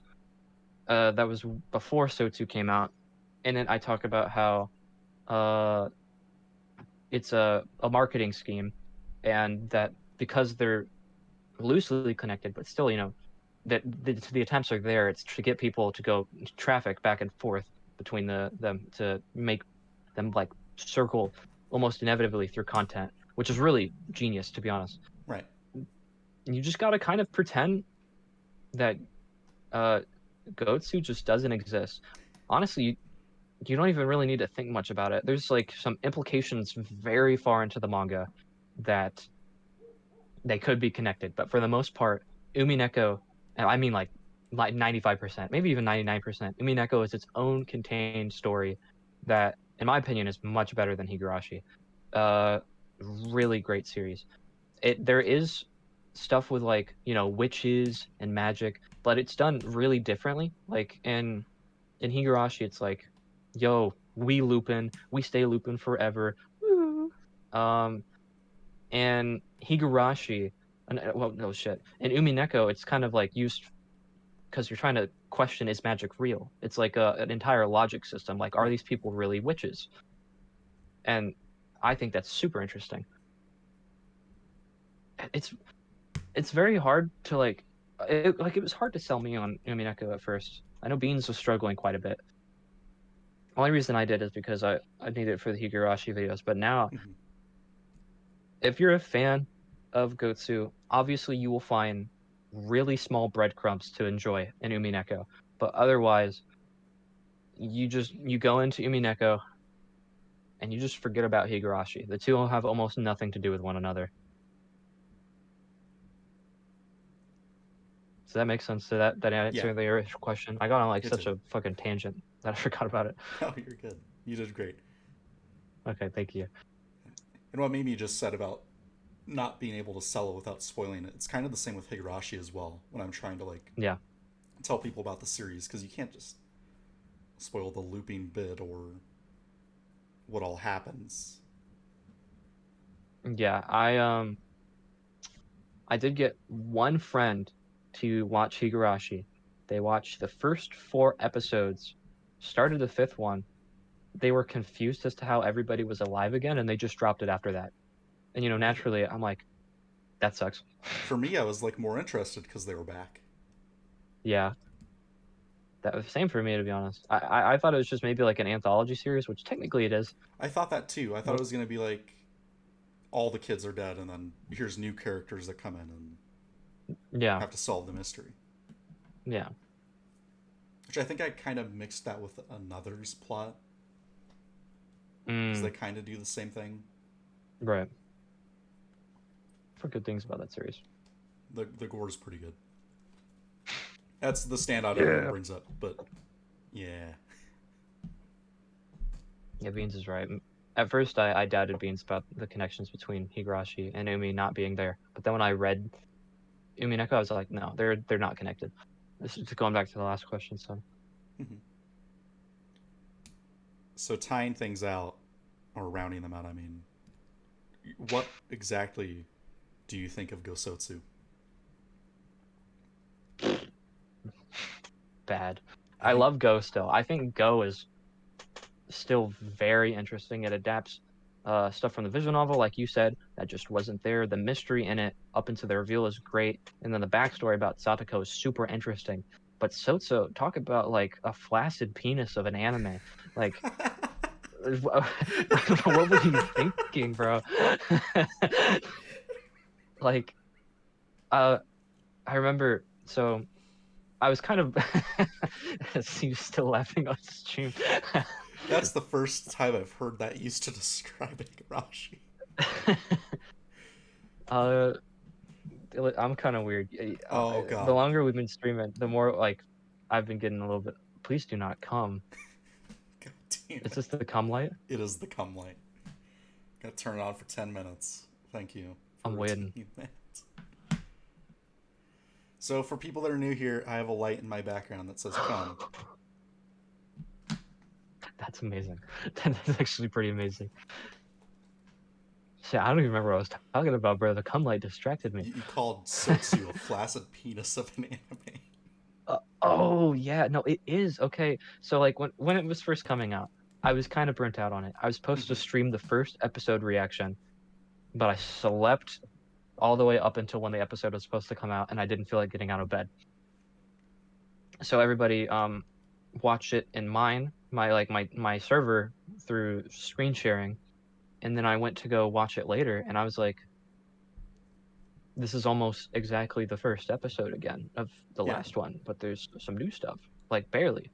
And I'm like, okay, this worked in Go, but it's not really working here. And then that just stayed the theme. It just kept. It was like 80% Go with like 10% new stuff, and the new stuff wasn't even very good. Right. And then once we get to like we caught up to where um Satoko Washi like had left off, where the beginning of it, where Satoko pulled the gun out on Rika. I was like, okay, finally, we're getting to the good stuff. We did not get to the good stuff. No, we did not. No, I know a lot of people are like, oh, this Dragon Ball fight's cool, and yeah, sure. While like visually it's pretty cool, you can tell that's where the entire budget of Sotsu went. It make no damn sense. Like, It's bad. I do think Go is very good. It's a Mm, little disappointing at times and it feels like a missed opportunity. mm, Because that first arc, I think they should have played the remake aspect a bit more. Have some yeah. slight things that are different, not just immediately jump to episode 2 having the Rika bit. Mm, As much as you liked that, I'm very indifferent to it. I think it yeah. should have played almost beat for beat, slight differences to original Onikakashi, and then Mm, have episode 4 be the oh shit moment where it's mm, not a complete remake. And then have like okay. Rena actually killing him. I respect that. That honestly, that would have made it so much more insane. Right. Super huge subversion to what everybody thought would have happened. And like don't have it exact, have like slight differences like how Rena's looking off somewhere. Have that be all. Or Yeah. I really just think it's that Rika scene that ruins that a bit. Yeah, because like immediately, okay, things aren't probably the same. Hmm. Why is she back when she left in the future? What is she talking about? And I think you mentioned it earlier when I talked about in my, what happened, why things went wrong. It's that like I'm I knew almost next to nothing about the series, and yet I was almost like I was like I'll say like 75% of my theories were accurate. And it should not have been that way because like the first Higurashi series, you didn't know what was going to happen. No. No, like literally no idea. Of course, granted, I would have never have guessed there was going to be a fucking Dragon Ball Z fight, Who would and have? Totsu, right? Like, where did that come from? You knew they were gonna fight, but not to that extent. But like, I don't know. It's sad that almost like a lot of the ones that I had suggested in the predictions one weren't like so far from the truth because they just went for like the simplest answers for all of them. Right. Big bummer. It is a lot of missed opportunities because, like I had mentioned earlier as well, the montage scene with Rika dying multiple times to the different people, Yeah, it sets it up well with Akasaka. And then having that cut to him absolutely. killing her is, oh god. Yeah. I think like, Yeah, no, dude, oh my gosh. I still remember watching that for the first time. I was like freaking the fuck out, bro. I think having newer characters doing it was a good idea. Yeah. But I think Sotsu not adapting how those characters succumb to level 5, and instead of just doing the first like 2 arcs again, was Mm, a letdown. yeah. Like, how does Akane get it? Give her some backstory, or I mean, we already got it with Akasaka, but they had Kimiyoshi getting it as well. Would have been nice to see how he did it. Some of Mm, where he gets insane. yeah. I think having Keiichi go level 5 again was a bit disappointing. Yeah, because like we've already seen that, bro. And they did the baseball bat thing. Why not have it be the baseball pitcher from Tatari in the VN? I would have liked it if like, they're at Angel Mart. Why didn't he just grab like a fucking frying pan and start bashing people with it? That would have been Right. fun. Or I know it was planned originally and Ryukishi dropped it, but like Chie would have been nice to see do something. Yeah. I know that was supposed to be a plan, but then he said like since she was a guest, he wasn't going to have that happen. Right. Um, Feels like a cop out answer, but whatever. Irie would have been nice. Having Tomitake go level 5, or even Takano. that's true. That was a really big missed opportunity actually. That would have been like poetic, the thing that she was always trying to give people, she ends up getting herself. Yeah. You could have like it actually be thematic and deeper than killing montage of gore. Yeah, I don't remember. Did they even like show Satoko injecting the people in Sotsu? They do Rena. They don't show her I do know it to that. Mion, but they kind of imply it. Y- I think she does it yeah, while she's bent over. I meant like for like Akasaka and No one else, I don't think. okay, that's what I thought, which is also like a letdown. Like, how did that happen? Or they have Oishi go level 5, and they do a lot more with him. Hmm. Oh no, Beans is right. In the manga, Oishi went fucking ballistic. He was like a killing spree. He Mm-hmm. was terrifying. And it was just kind of like whatever in the anime. Like it was definitely shocking at first, but going back on it, it's like it's whatever. Yeah, he only What's up, kills like a few Uncaged? in the anime at least. Sorry. Yeah, I think I don't even remember him killing anybody but Rika. Really? He kills Mion and Shion because they like try and stop him. Oh yeah. And there's like a few Okay, I random do remember that. random guys that he just shoots for no reason. They looked at him wrong. Shut the fuck up. I think that is what happens. I'm not. Low key. I'm not What 100% what the on fuck that, did but you it say to me, sounds you little familiar. shit, bro? God, now I'm thinking of how big of a shit show that was. No, it's bad. I tried to. I think it's actually the first time I'm talking about it publicly, anyways. I tried to rewatch Go and Sotsu, and Go, while I did really like it initially, and even after Sotsu, like rewatching them now, it's just really not good. It feels like I don't know if you've seen The Promised Neverland. Not yet. I've heard. Uh, I've heard about the manga being a lot better. the second season is horrible. It felt a lot like that, where um, there's some very interesting things that the first season did, but because the second season was so bad, it makes the first season feel a lot worse. And so on rewatch, you see all these things, you're like, I wish that had happened differently, or I wish this thing didn't lead to that thing. And it ends up watering down the experience. Like Go, originally I gave a 9 out of 10. I thought it was amazing, and now I would give it like a 7 or a 6 because there's just a lot of like false promises that just never come to fruition at all. Yeah, I think I gave Go a 7 or an 8 because it Mm. was pretty good, but still a little messy. Yeah. And then I think I gave Sotsu like a 5 or a 6 Hmm. because I gave Sotsu, I it's think, a just Go 3 and out of like 10. 2 episodes of new stuff that's not even that good. Yeah. No, I was really hard on Sotsu. Everybody in my Discord, I remember this very vividly because, oh my gosh, was I fucking proud of it. From episode 2 of Sotsu, I said, guys, I don't think this is going to be very good. And everybody was like, Hunter, it's only been 2 episodes. I don't think you're right. They just give it some more time. And then when we started to get near a little bit towards like episode 10 or 11, people started being like, okay, Hunter, I think you might have called it. And then like episode after episode like 13 or 14, everybody was like, okay, this is a shit show. And I was like, what I fucking tell you, bro? What was I saying? Nobody believed me at first. Mm-hmm. It's ah, it just pains me. Sotsu was so bad. I was like obviously hating like out the gate, which most people were like, why are you doing that? But even like the longer it went on, the more I hated it. Right. That's one where It's I kind of checked out and I forget half of what happens in it.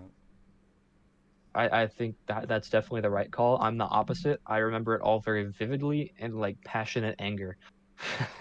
Like I really Kira is wish it more was different. memorable than most of Sotsu was. That is so true. And That I'm not movie saying is Kira's an bad, LSD trip. but Yeah. Oh, Kira. I thought you said Akira. oh no, no.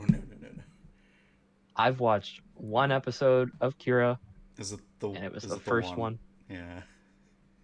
And after that, I said, no thanks. At No more. least What's up, Meeks?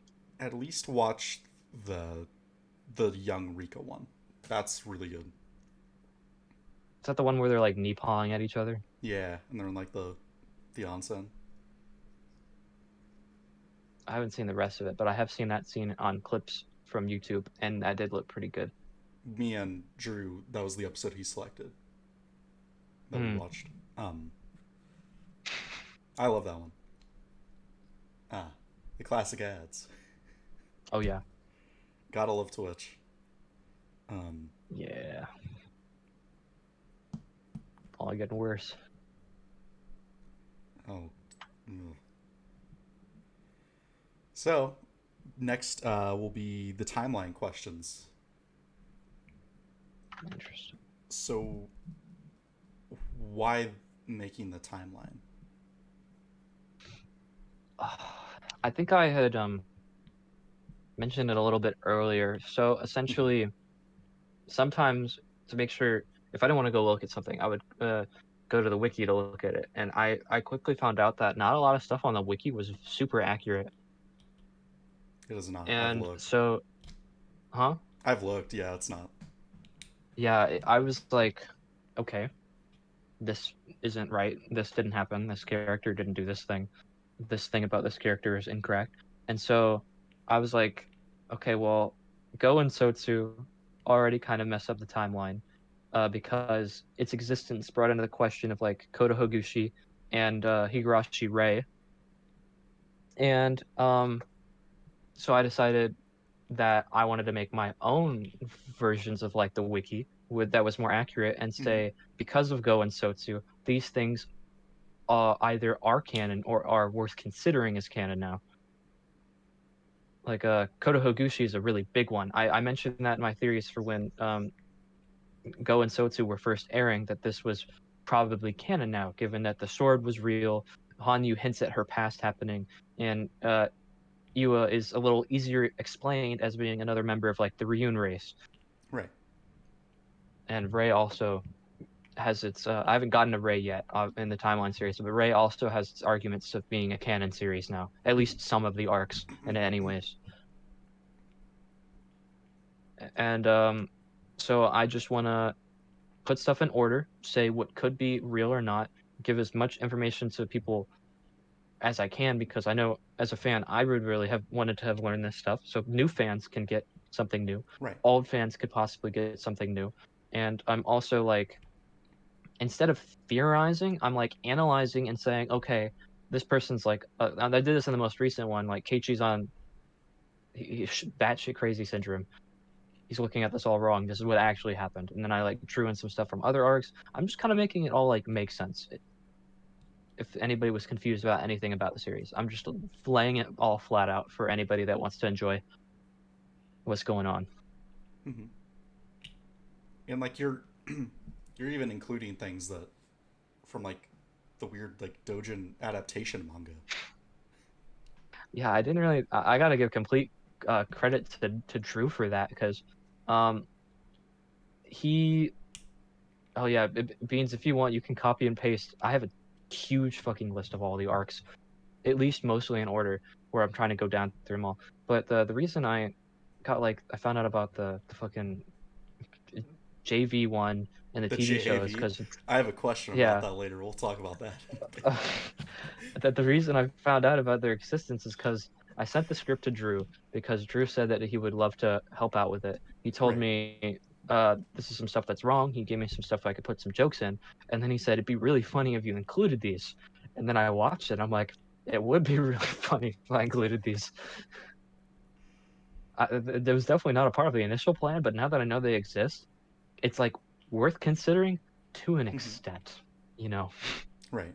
Like there's so I don't much want to that's go fan too made deep. that technically you could make the argument with the whole memory Yeah. fragment thing.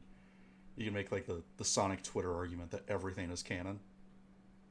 That is very true. I've seen some of those, like, because the second video I had somewhere, I'm like, these aren't canon. Some people in the comments were like, that's not true. Technically, they all could be. And I'm like, it's not a bad argument, but at the same time, You can't just write a story that's like 2 sentences and say like Rika fucking shit herself or something and say that's canon.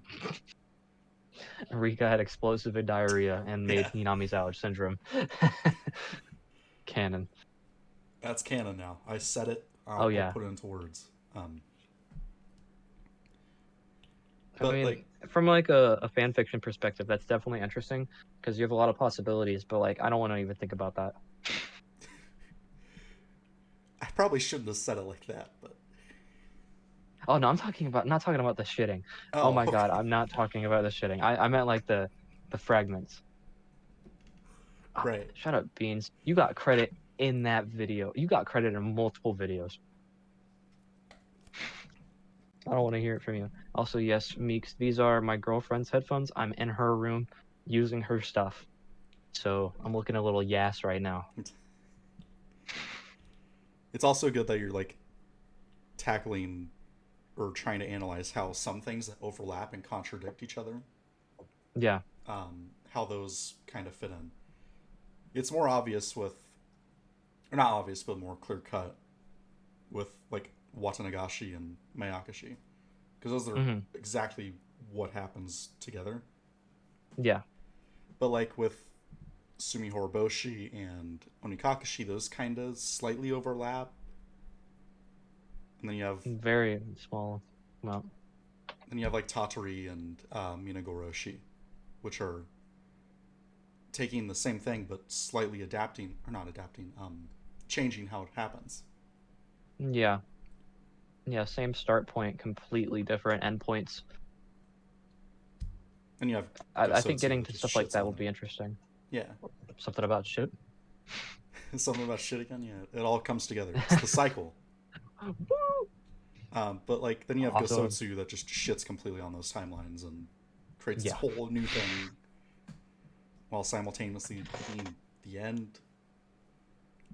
Yeah, I know, and it sucks because, like, I haven't gotten into it in the timeline, but I'm gonna say that I'm gonna like make an alternate reality where they obviously they're supposed to be canon, but it almost makes the events of like the first series worse because especially Mina Goroshi, you go through all of that evolution, and Satoko sees that the entire village is trying to homie her out and help her out, not once but like multiple times. Some we might not have even seen, and she still goes through with the decision that she did. It just doesn't make sense. Right. Um, It Beans is right; they are technically different, but like it's like one really small detail. mhm. They're the more direct of the question and answer arcs. Absolutely. It's very, very easy to tell like what happened here connects to here. I don't even know what I'm gonna do for like Tatari. That one's gonna be really You know, strange. include Minagoroshi and just be like alternate thing branches off this way. Maybe. I know that because of Wada and Miyakishi being so connected, I'm making them one video. I figured you'd do that. They're so Yeah. similar.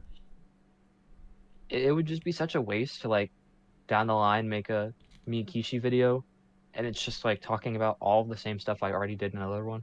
Right. It sure wouldn't make sense. We talked about I it a don't even bit, but Kotohogushi. I said that like 3 times. you're good. It's hard. Japanese Hard is series so to hard. pronounce. I've been trying to teach it Yeah, myself, but dude. I should learn it because I have like the widest pronunciations on YouTube, and I think my videos could definitely benefit from it. But I don't want to go down that path just yet. right.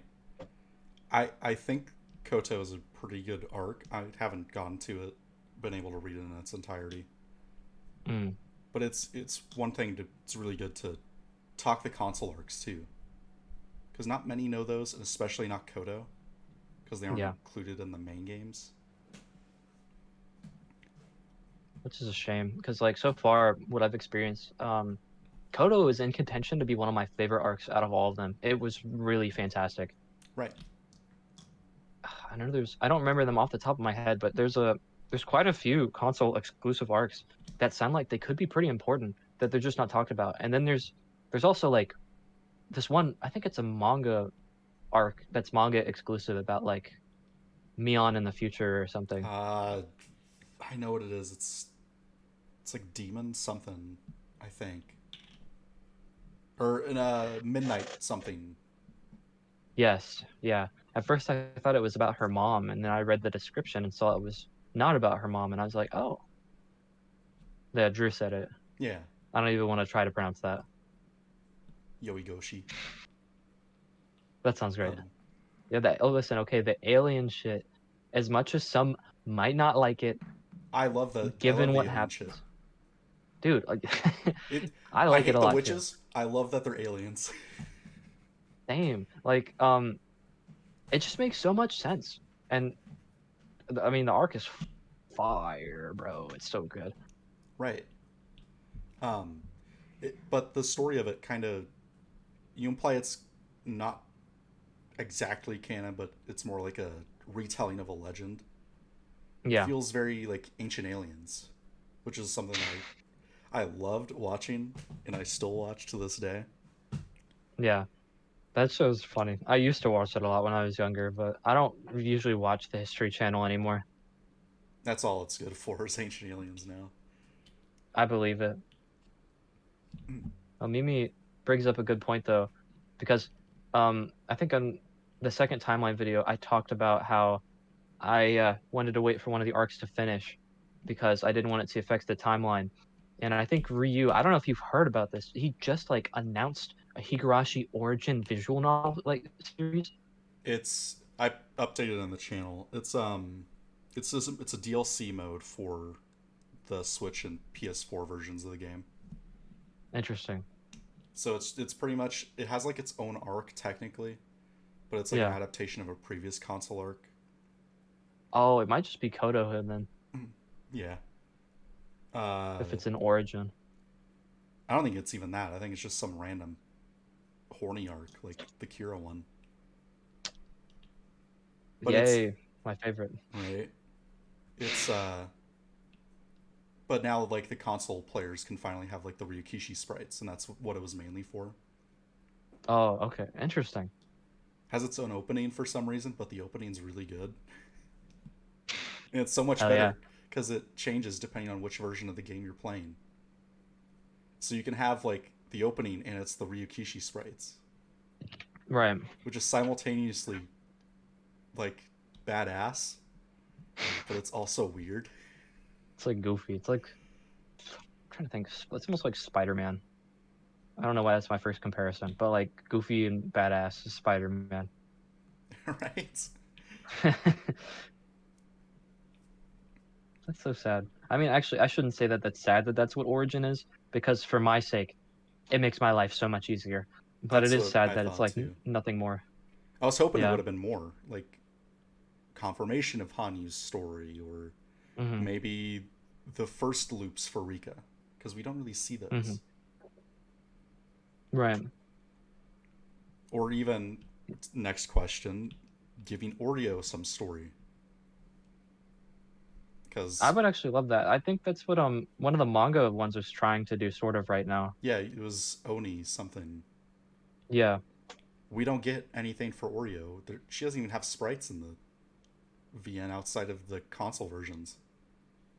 Even in the console ones, a lot of the time she's just a voice. Yeah. And she's such an interesting character that they don't do anything with. Yeah, because like, um she's ancient, bro. There's probably a lot of very interesting stories that can come from her that just don't. Right. Or even having some character depth to her, just say or show why she didn't kill Shion. Yeah, because obviously she decided to break the clan's or the family's tradition, Mm-hmm. and why would she do that? Because a lot of I don't mean to, like, stereotype, but a lot of old people, especially in Japan, very much stick to tradition. So why would you break tradition? And the Mayakashi VN implies that it was more Akane changing tradition, and that's why Mion becomes the heir Hmm. instead of Akane. But Sorry, I'm laughing because I've started oh, I Spider saw Verse that. chat.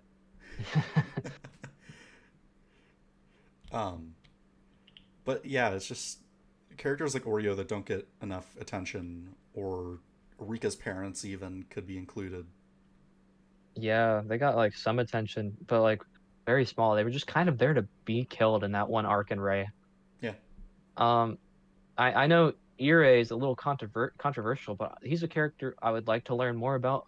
Mm-hmm. I think getting like an arc where we find out about Tomitake before he went to Hinamizawa, or what he does outside of Hinamizawa, could be really interesting. Right. Um, there's just a lot you can do with the series, and it's it's both like interesting and annoying that whenever they do decide to make something regarding it, it usually tends to be like a spin-off series that's based in Hinamizawa, but either has little or nothing to do with the original story. Right. Um, we already talked about that question. Next one, Beans mentioned it. Ironically, I do want to talk about Little Demon. Oh, you do? Interesting. I actually think Little Demon sounds like a really cool concept. Hmm. And it ties into something I mentioned earlier, being how important World War II is to Higurashi, Mm. especially the post-war time frame. Right. Because Watanagashi's VN mentions it a lot more. With they even name drop Unit 731 in their Yeah. experimentations. Um, I think a World War II story would really work for Higurashi. I Mm. don't know how to really how they'd adapt it other than like something random like Little Demon was, or just outright adapting whatever Sonozaki was that was in charge of like the canning. Hmm. I mean, Beans can correct me if I'm wrong, but I think that the Oreo childhood one takes place either it's around It's World War I or World War II. I'm not it's sure like which, but after I because it know. was in like the 20s, Yeah. Okay. but Which it's like like. in that rising nationalism era for Hmm. Japan, but still not imperial Japan as we find. Yeah. There's a lot of potential. Right. I think Little Demon was a very interesting story because not only do we get to see the World War II, but we also get to see how they would interact with outsiders, especially those that aren't from Japan. Right. Because you don't get outsiders from Japan in the series at all. No, I think that is like the only time. There might be another spin-off series, and I don't remember the name. It's like Katanabari or whatever. There might be another one in there, but I don't think there is. I think it is just Little Demon.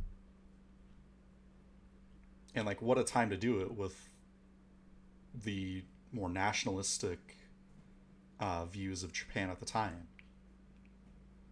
I think that would be very interesting, especially what they could. A piece of paper was just slipped under the door that says hello on it. No, my bad. It says hi, and there's a smiley face. That's kind of terrifying. Is Hold she on, gonna like slightly open the door like Rena? I, I don't know. I don't. That would be kind of scary. That's a threat. I It's in red. I That's a shouldn't do threat. that.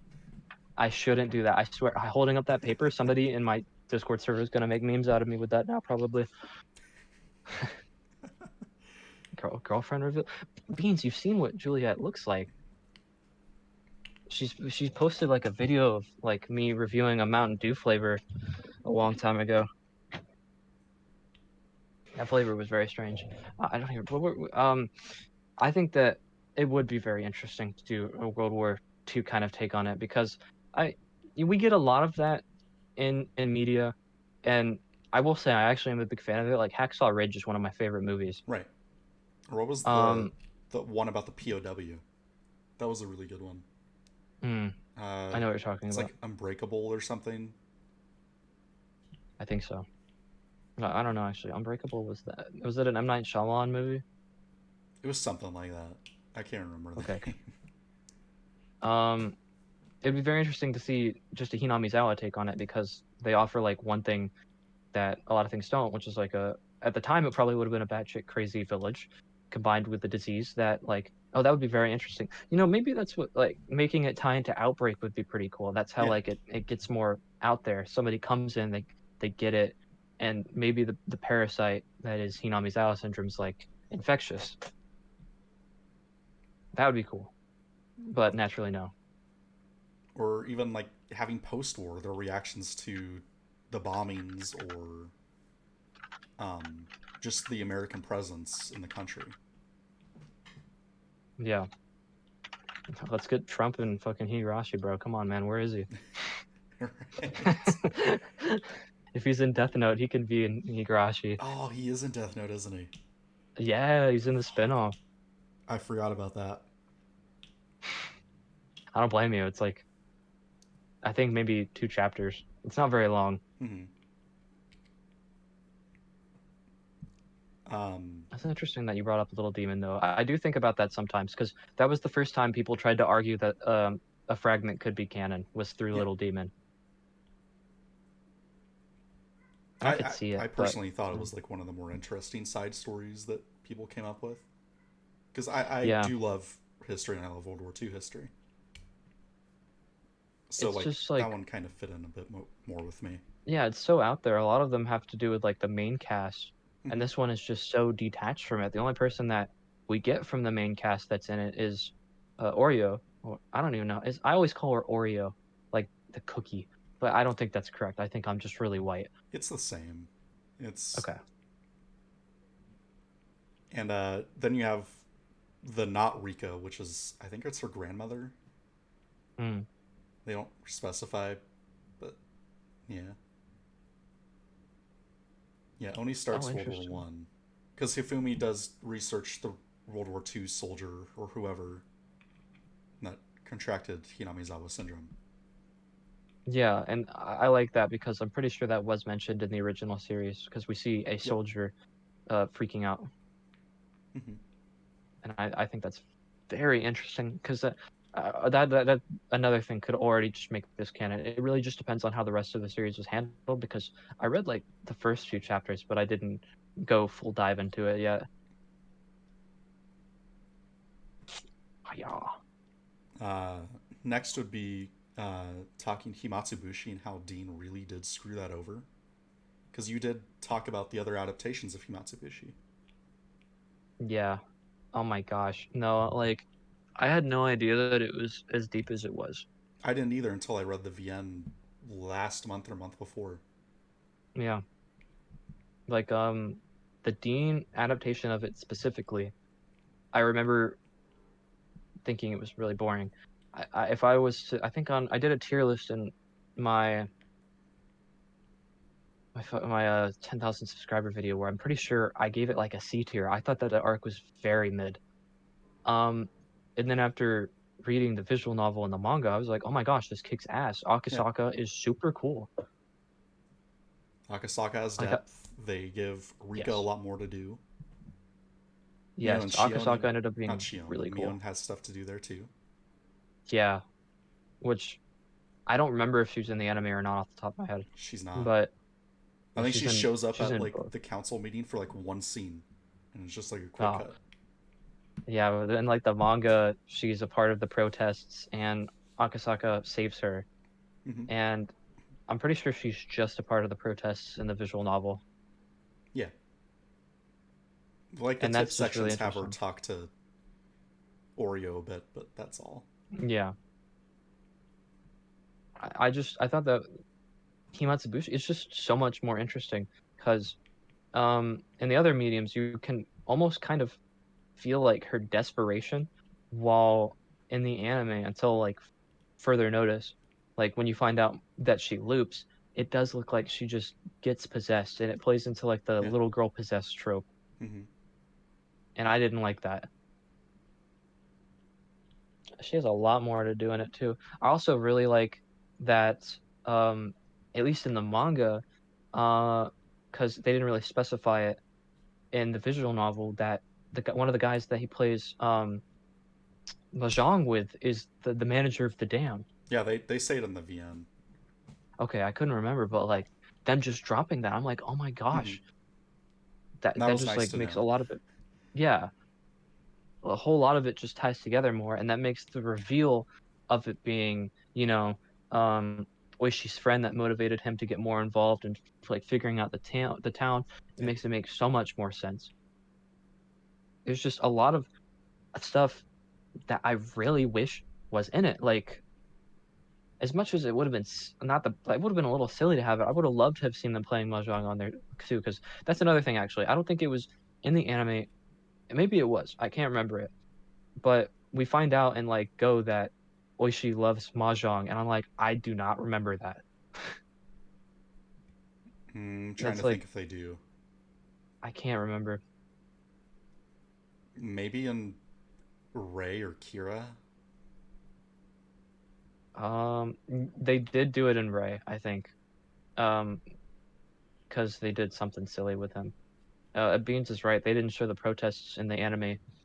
No. Um, that was something huge. Like seeing, because That's you're always, oh, sorry, no. No, go ahead. you're always hearing about how terrifying the village can be and Yeah. how spooky they can be and how they're always getting shit done, but you don't really see that. Hmm. And then, like in the visual novel and manga, you're like, oh my gosh, That's these something people else that are I was kind of just scary. thinking about. That you mentioned how scary the village is. The anime completely skips how like as soon as Akasaka gets to the village, he's immediately getting pointed out because there's the people on the bus that like stare at him as he's getting off. Yeah, yeah, that's like the first instance of them of an outsider coming in. Everybody's like really sussing him out, especially because they think he's a cop. Yeah. And then like that same night, he finds out that they know that an officer was there. Yeah, which is terrifying. Right? Because it's like, oh, who's the only new person that came to town? Yeah. Yeah, it just kind of sucks. Akasaka was really bland in the anime, but like in both other mediums, he was super awesome. My only complaint with the manga is that they made Oishi really strange. Like at one point, he draws a knife on Akasaka. I don't remember if I mentioned that in my video, but he just pulls a knife out and he's like, "Are you ready to face the village?" And I'm like, "What?" And then it ends up just being a toy knife. I think they, I think in the VN they do it and it's a gun. Oh, Because it's like, are you I prepared to think that use they give him an this? actual gun in the visual novel. Mm-hmm. And he's gonna shoot one of the dudes, and he doesn't do it. I Yeah, think because he didn't want to like lose his retirement bonus or whatever for killing someone. absolutely a good reason. But I mean, kind of a weak reason now I think about it, not to kill somebody, but I think it's like a Japanese police thing. I'm not entirely sure probably on that. probably. And if this is like Japanese police, it might be like some honorific issue, not honorific, but like like you did this, that's really bad of you. We Yeah. all shun you and look shamefully on you. Mm-hmm. A And kid and oh yeah, that's artist. my profile picture that she made that. Oh, that is a fantastic drawing. You did a Mm-hmm. great job with that. And I haven't used the channel logo yet, but she made one for that too. I'm just not sure how to That's implement it. super cool. I Um, got you. she's also into Higurashi.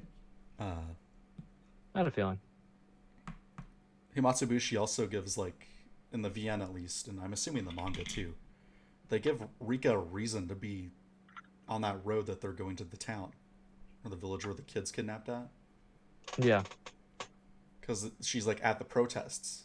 It's not just her standing off on some fucking rock on the side of the road. Yeah. Uh, Yeah. I don't so think my disappointments were with Himatsubushi were as big as they were with like Oni Kakushi. yeah. Oh, they were. I was really let down. But I'll let you go to your next question though. Next is the unknown and overlooked adaptations of Higurashi. We'll start with the more tame one being the main live action adaptations. Mm, yeah. I have not watched They those. So I've heard if I things. remember correctly, I think they. Oh, sorry. Oh, No, you're good. they're not bad. I would say like there's one of them that I didn't feature in my video that actually had the potential to be good. Um, but I think they only were able to do like Oni, Mm-hmm. while one of the live actions was able to do Oni and Wata, and I think they stopped there. And that was the one where I featured the really weird The Usoda weird moment. Usoda. Yeah. Um, and then Then we have we the JAV that apparently exists. I can't say I'm surprised because they seem to make one for almost every fucking anime. That is true. It's like, okay, so for anyone that doesn't know what JAV is for some reason, for one, you're blessed with that innocence that I'm about to Yes, ruin. absolutely. Uh, two, it is Japanese adult video or porn, as the youth say. And Yeah. there are Higurashi JAVs. There's like one with Rena, and I think there's one with Hanyu. I didn't know about the Hanyu one. That's weird that they decided to do it with Hanyu. I know I have not thankfully watched the Rena one. I got that from a clip from YouTube. I've seen the cover photo for it. I have not watched it. Probably better not to, because of course, JAV is already very weird medium, but Mm-hmm. it's even stranger when you like consider that these people are playing Like what? ages they definitely are not. Rena's like 14, isn't she? Yeah, she's 14. Hanyu looks like a child, so like that's kind of That's scary just that's thinking part about of that. why I don't like Kira's first episode is the lolly bait in it. there's a lot. I mean, there's just so much fan service in that episode. Yeah, it's not to say the series doesn't have its fan servicey moments. You mentioned the manga in your videos. Shion's very like out there with her interest towards Keiichi. Yeah. The VN even they talk about his dick in like the first like 10 minutes. Yeah.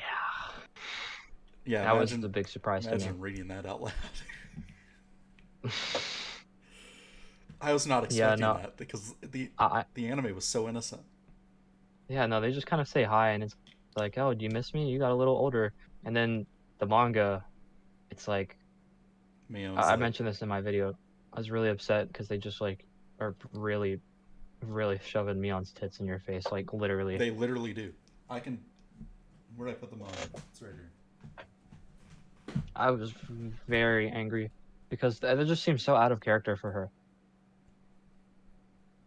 Here it is. They they literally put her tits in your face. Yeah, I don't know why. It Uh, was a decision.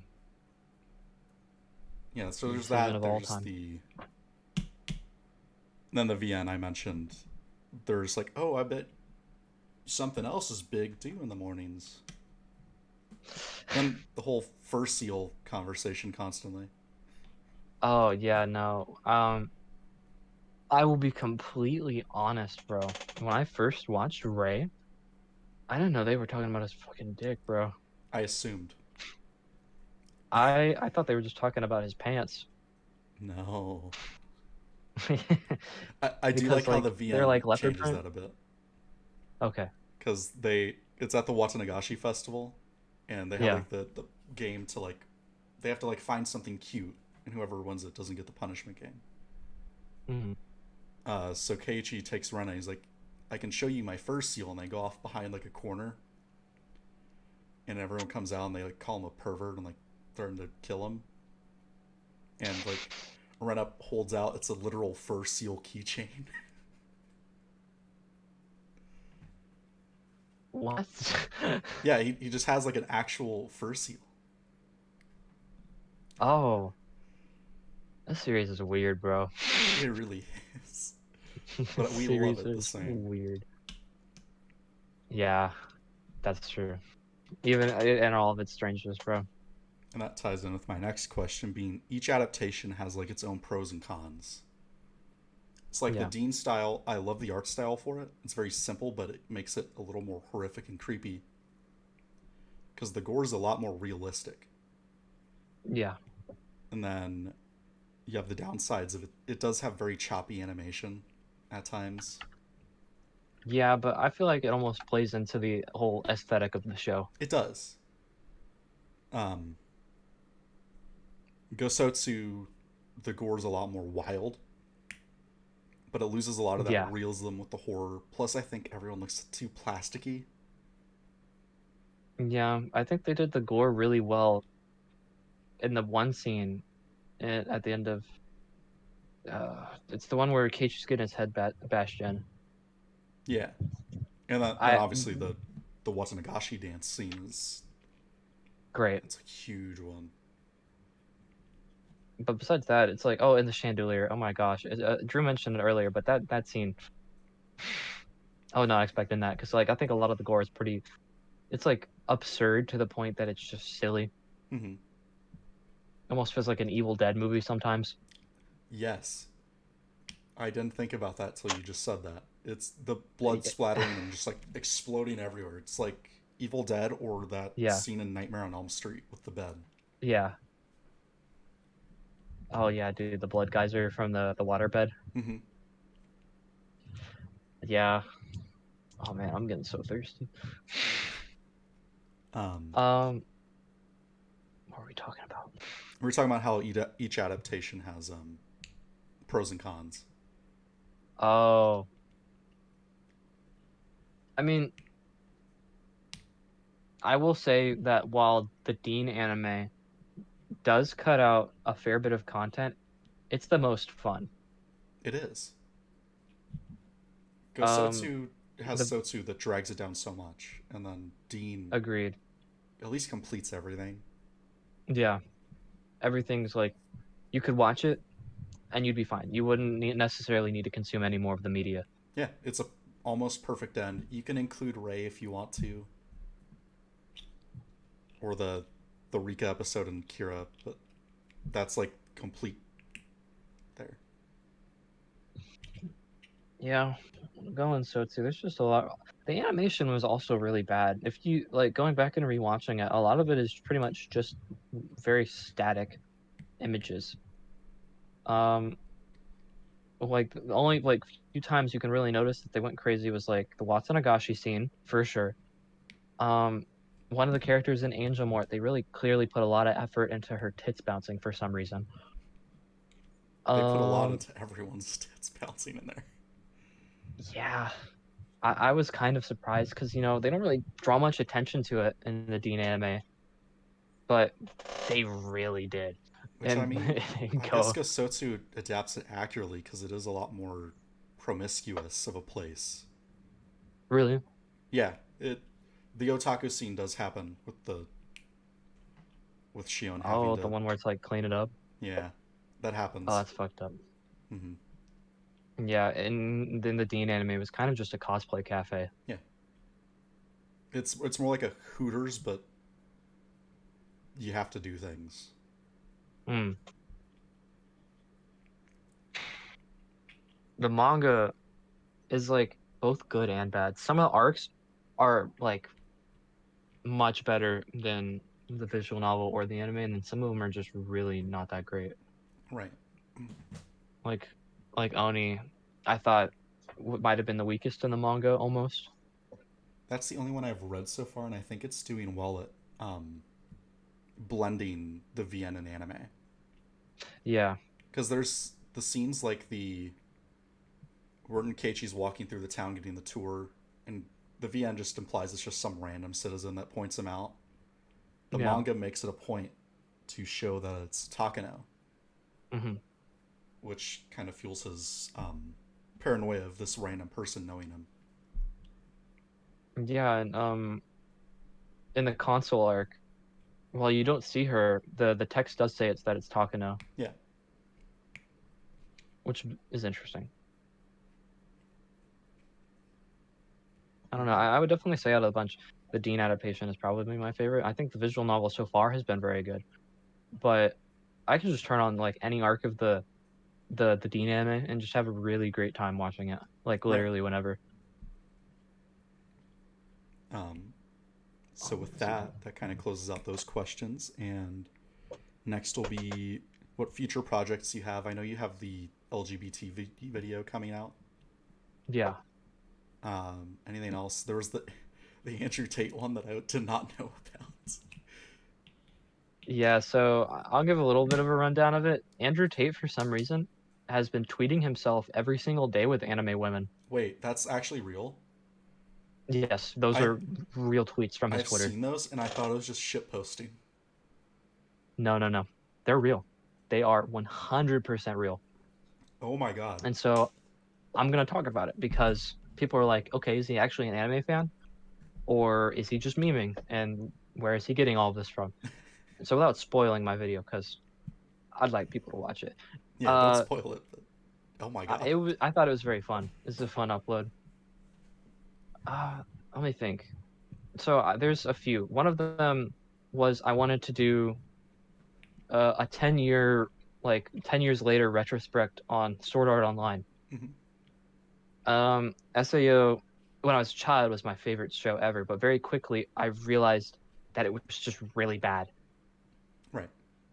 And I would love to go back on it and see how it is after all these years and look at the seasons that have come after it because there's Gun Gale Online, was season 2, season 3, which is ordinal scale, I think, and then season 4, which is oh my gosh, I don't remember the name of it. It's the one with some girl named Alice. Alicization is what it's Yeah. called.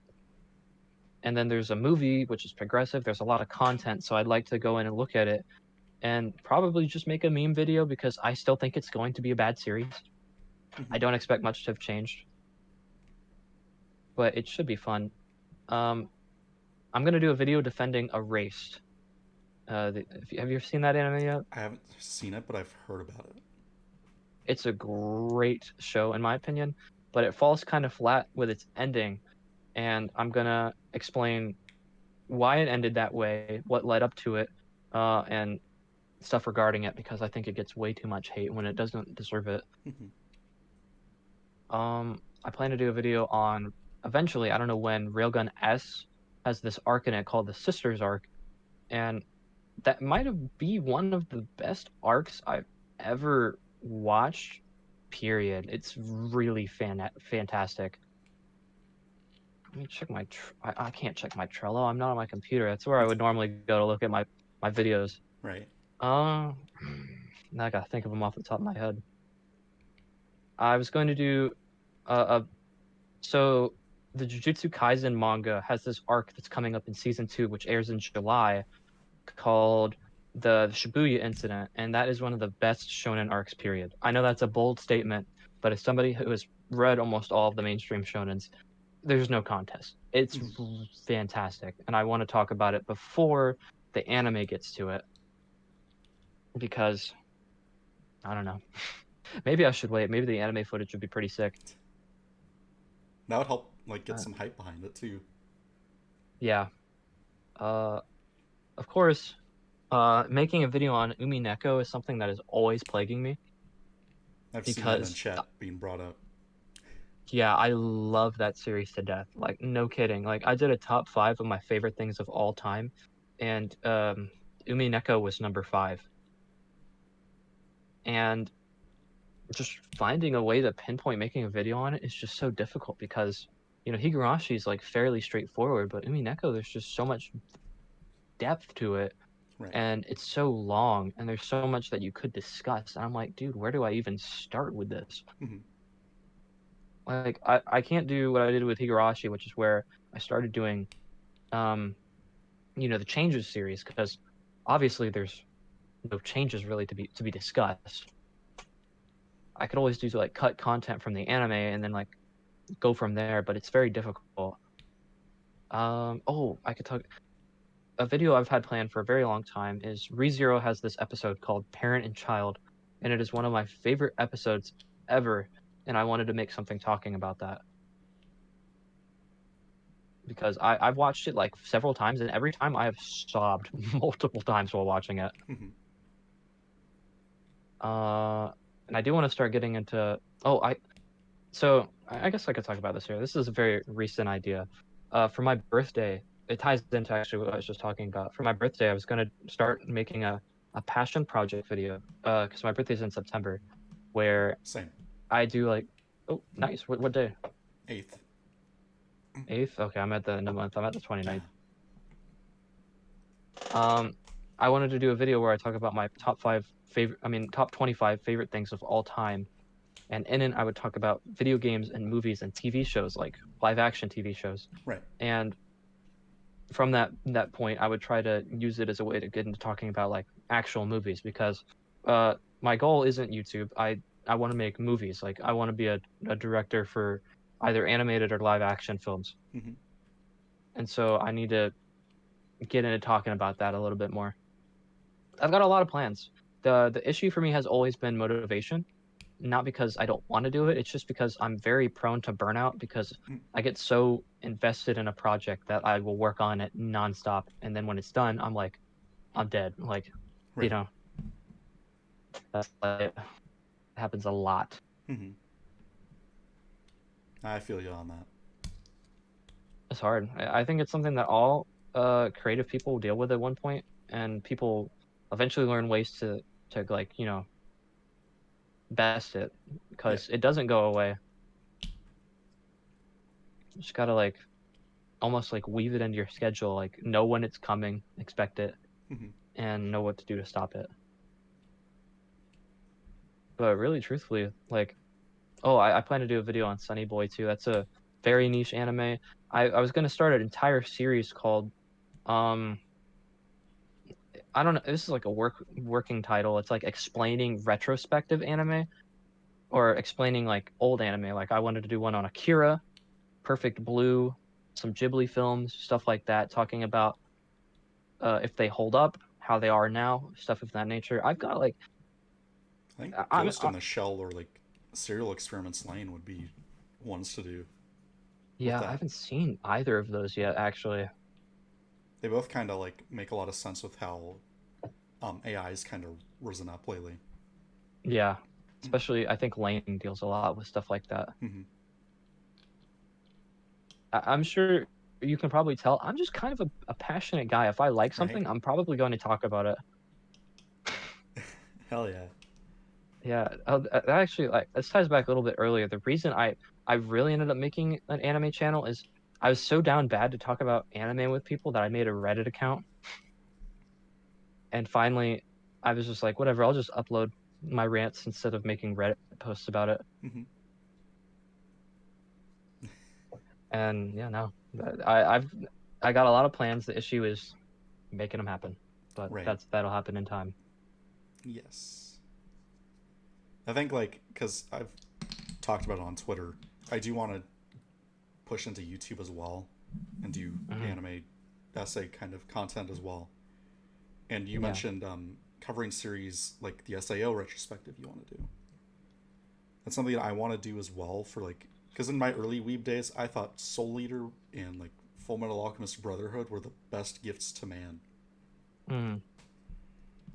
And I've tried watching Full Metal Alchemist and it's been a struggle. So I found Yeah, it doesn't Higurashi. hold up very well. But I want to do that I with think like series that are uh, kind of overlooked or ones that I really liked that people kind of shit on. Like I've joked about it in your server, but I do like School Days. That's one that I want to cover. oh god. I've never read the visual novel, obviously, but the anime was very painful. Yeah, it's like School Days is one. Yeah, Elemental Glade. That's one that no one talks about.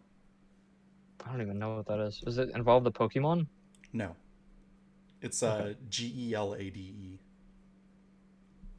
Okay.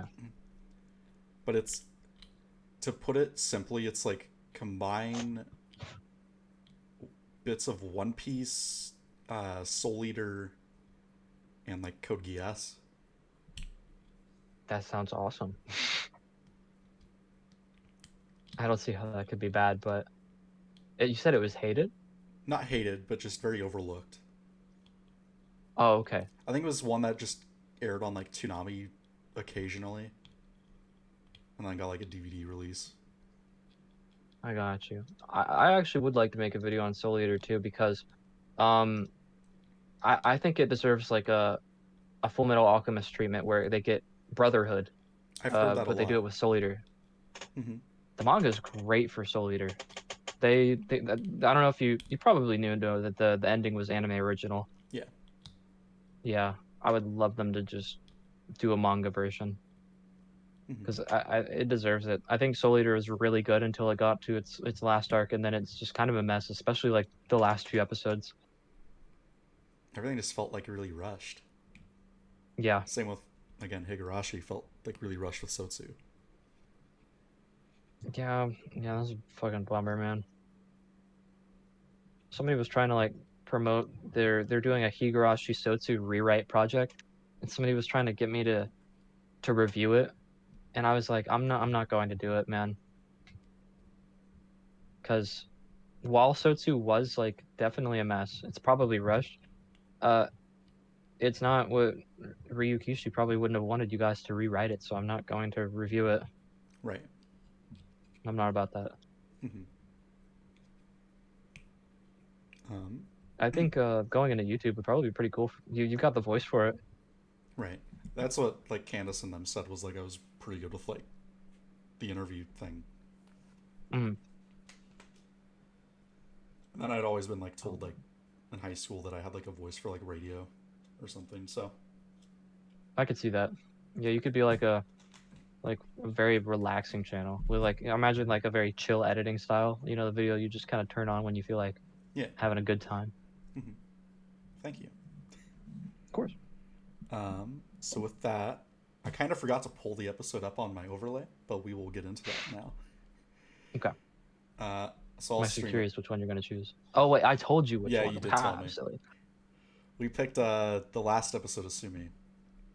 So let me stream that to you. Then I gotta fix it on the overlay since Discord's Mhm. a bitch with me.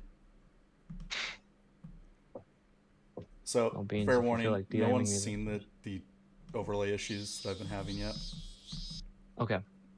But like your camera will cut out unless I leave your camera on screen. Hmm. Uh, what am I doing? I forgot I did this so much better last time. That's okay. Also, it's crazy. We've been going on for we're almost like 2 hours and 30 minutes. This is, yeah, like I said, yours and I think Michael's are gonna be like super long because there's just so much to talk about. Yeah. And like I think Drew's and Candace's are also like 2.5 each. Wow. Mm-hmm. This is like my That's normal that's stream crazy. length is like two. Bam, there we go. Pull up questions again. Bro, chat, guys, it's Oishi. Of course they give him the sexy camera pan. As you Like, who should. It's wouldn't? What? Kurodo Uishi. Dude, oh my gosh. When he says the AC was working in his car, oh, It's not. It's Morbin time. It's AC time. oh yes, absolutely.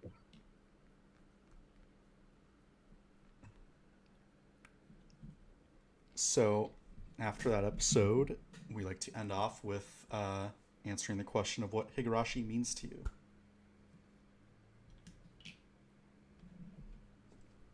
What Higurashi means to me. It's very, that's a weird thing to think about. Right. At first, it didn't mean much, obviously, because I thought it was just going to be a show that was passing. I'd watch it, forget about it. And then, the first video blew up a lot. And I also thought that the Dean anime was fantastic. It was in my top 10 anime for a very long time. And then when the video popped off, I was like, okay, well, I'll make some more. And Higurashi, the community has become basically the entire reason that I'm even like a relevant creator.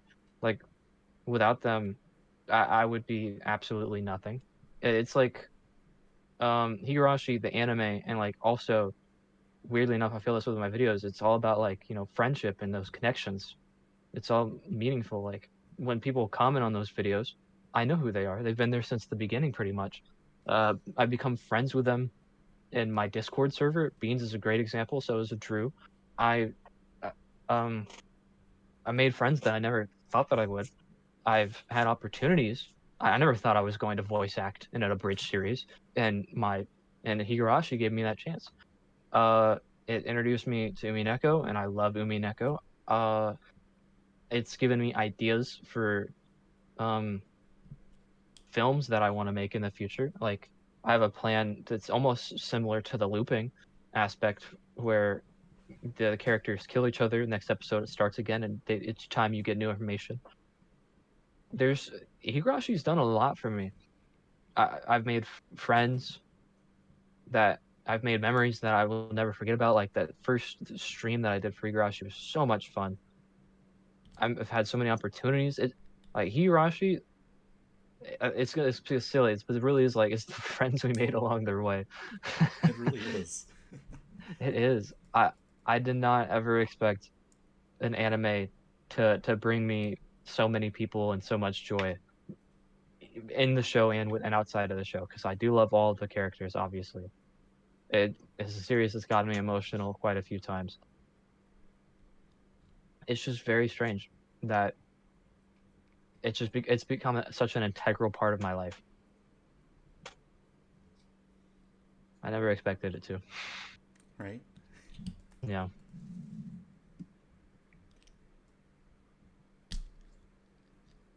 Yeah, I guess if it was to sum it down in like one sentence, Higurashi, what it means to me is the characters in the series and the connections that I've made and the opportunity that the community has given me. I would not be the Higurashi guy if not for Higurashi. I mean, obviously, but Hell yeah.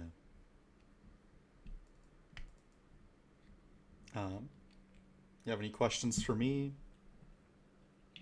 How have you been feeling about this? We're nearing the end of your little Higurashi event. How have Yeah, you liked it?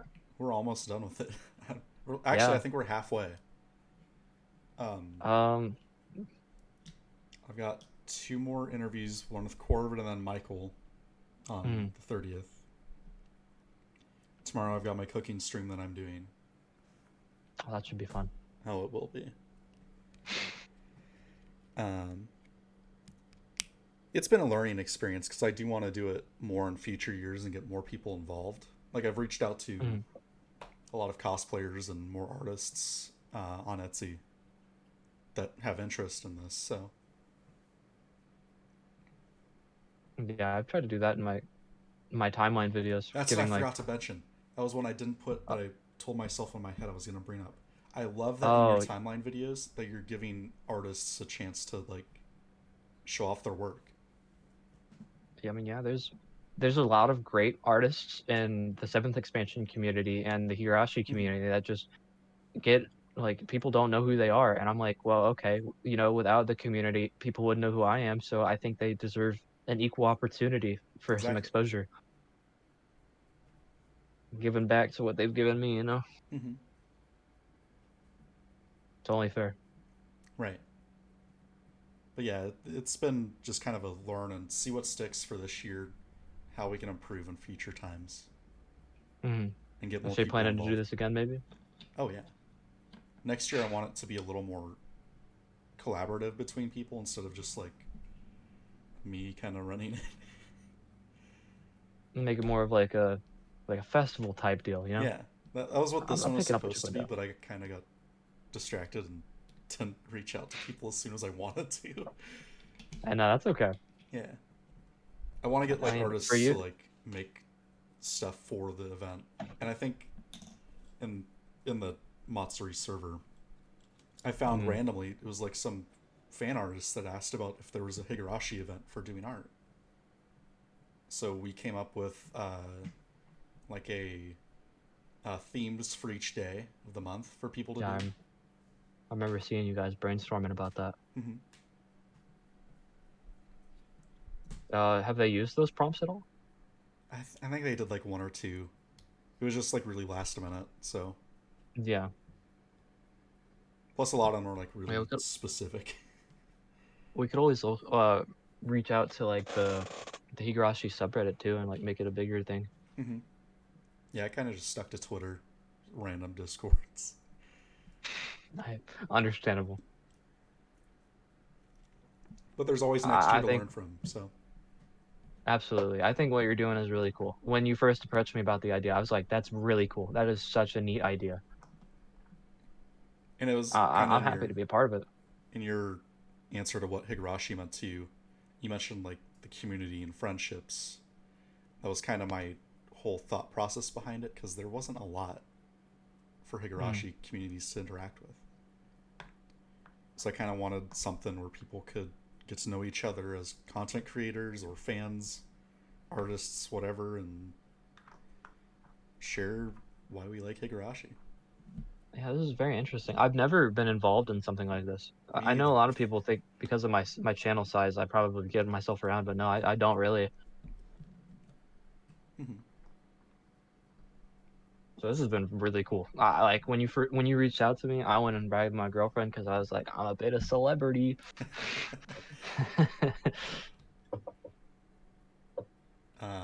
Yeah, Beans, I will take that advice on who to avoid.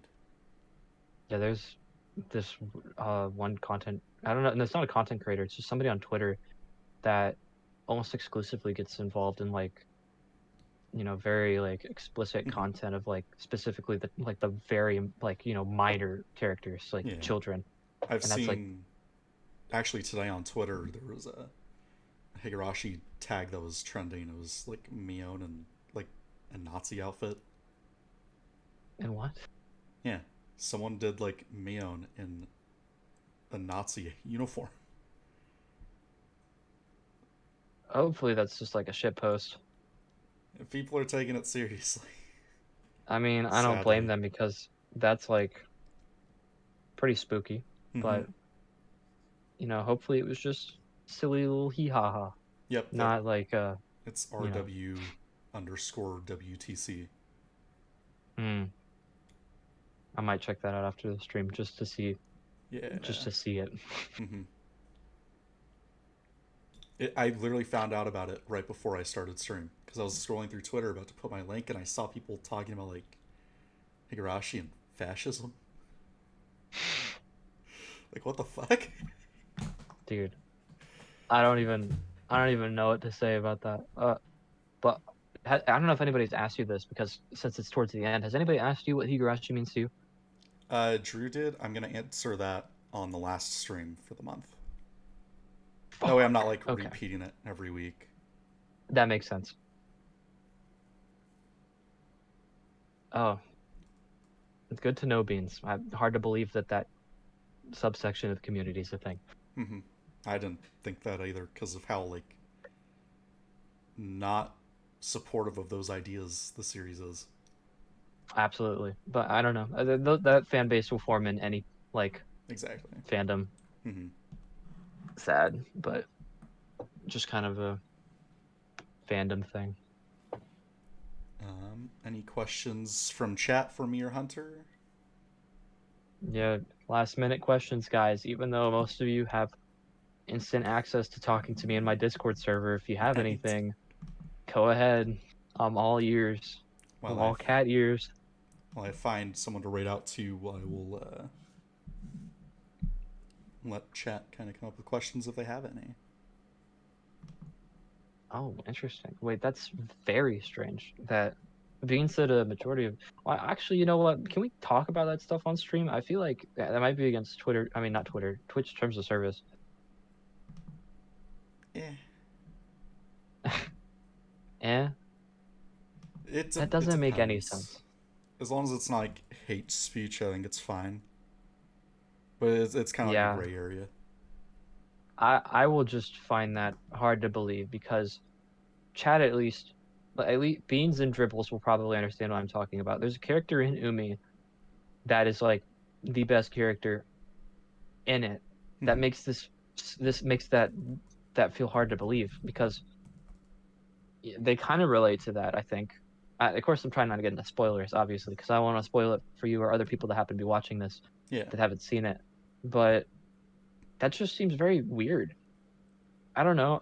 Higurashi has got a lot of people that have like a lot of gay ships, so naturally you would think because they support the gays, they would support trans people too. Right. That's so weird. I don't know how to feel about that. Mm-hmm. Um. Pride Month. Right. So I have found someone to write out to. I have never found this person, but they're streaming Higurashi right now. Oh, based. All right. So we will go to them and enjoy. All right. Well, thank you for having me. I Yeah, of appreciate course. it a lot. Uh, Can't wait for next year. I gotta right. get to know you guys a little bit better. I'm in that one server with you that Drew invited me to, but I've like not said a word in there because I feel so shy. Mm-hmm. I might need to start trying to talk more in there. So yeah, we're going to Wordsmith Pico as they are reading the VM. Mm. Next stream will be tomorrow at 1. I am doing my cooking stream where I am making the ohagi from Onikakashi Let's go. and some broken glass cupcakes. Hell yeah, brother. And then Monday That's and clever, actually. Wednesdays are Mayakashi. So, hell yeah. Fuck yeah, bro. Thank you guys all for coming in. Anyone that followed, I'm sorry I didn't get to chat. But, yeah, thank you guys again. Thanks for popping by, people. I didn't know that anybody would actually come for my server, but I'm happy you did. You Right. are appreciated. All right. Bye, Right gamers. now. Bam. Whoa. Hell yeah. Oh, it's a VTuber too. Yep. That's a lot of Higurashi's stream.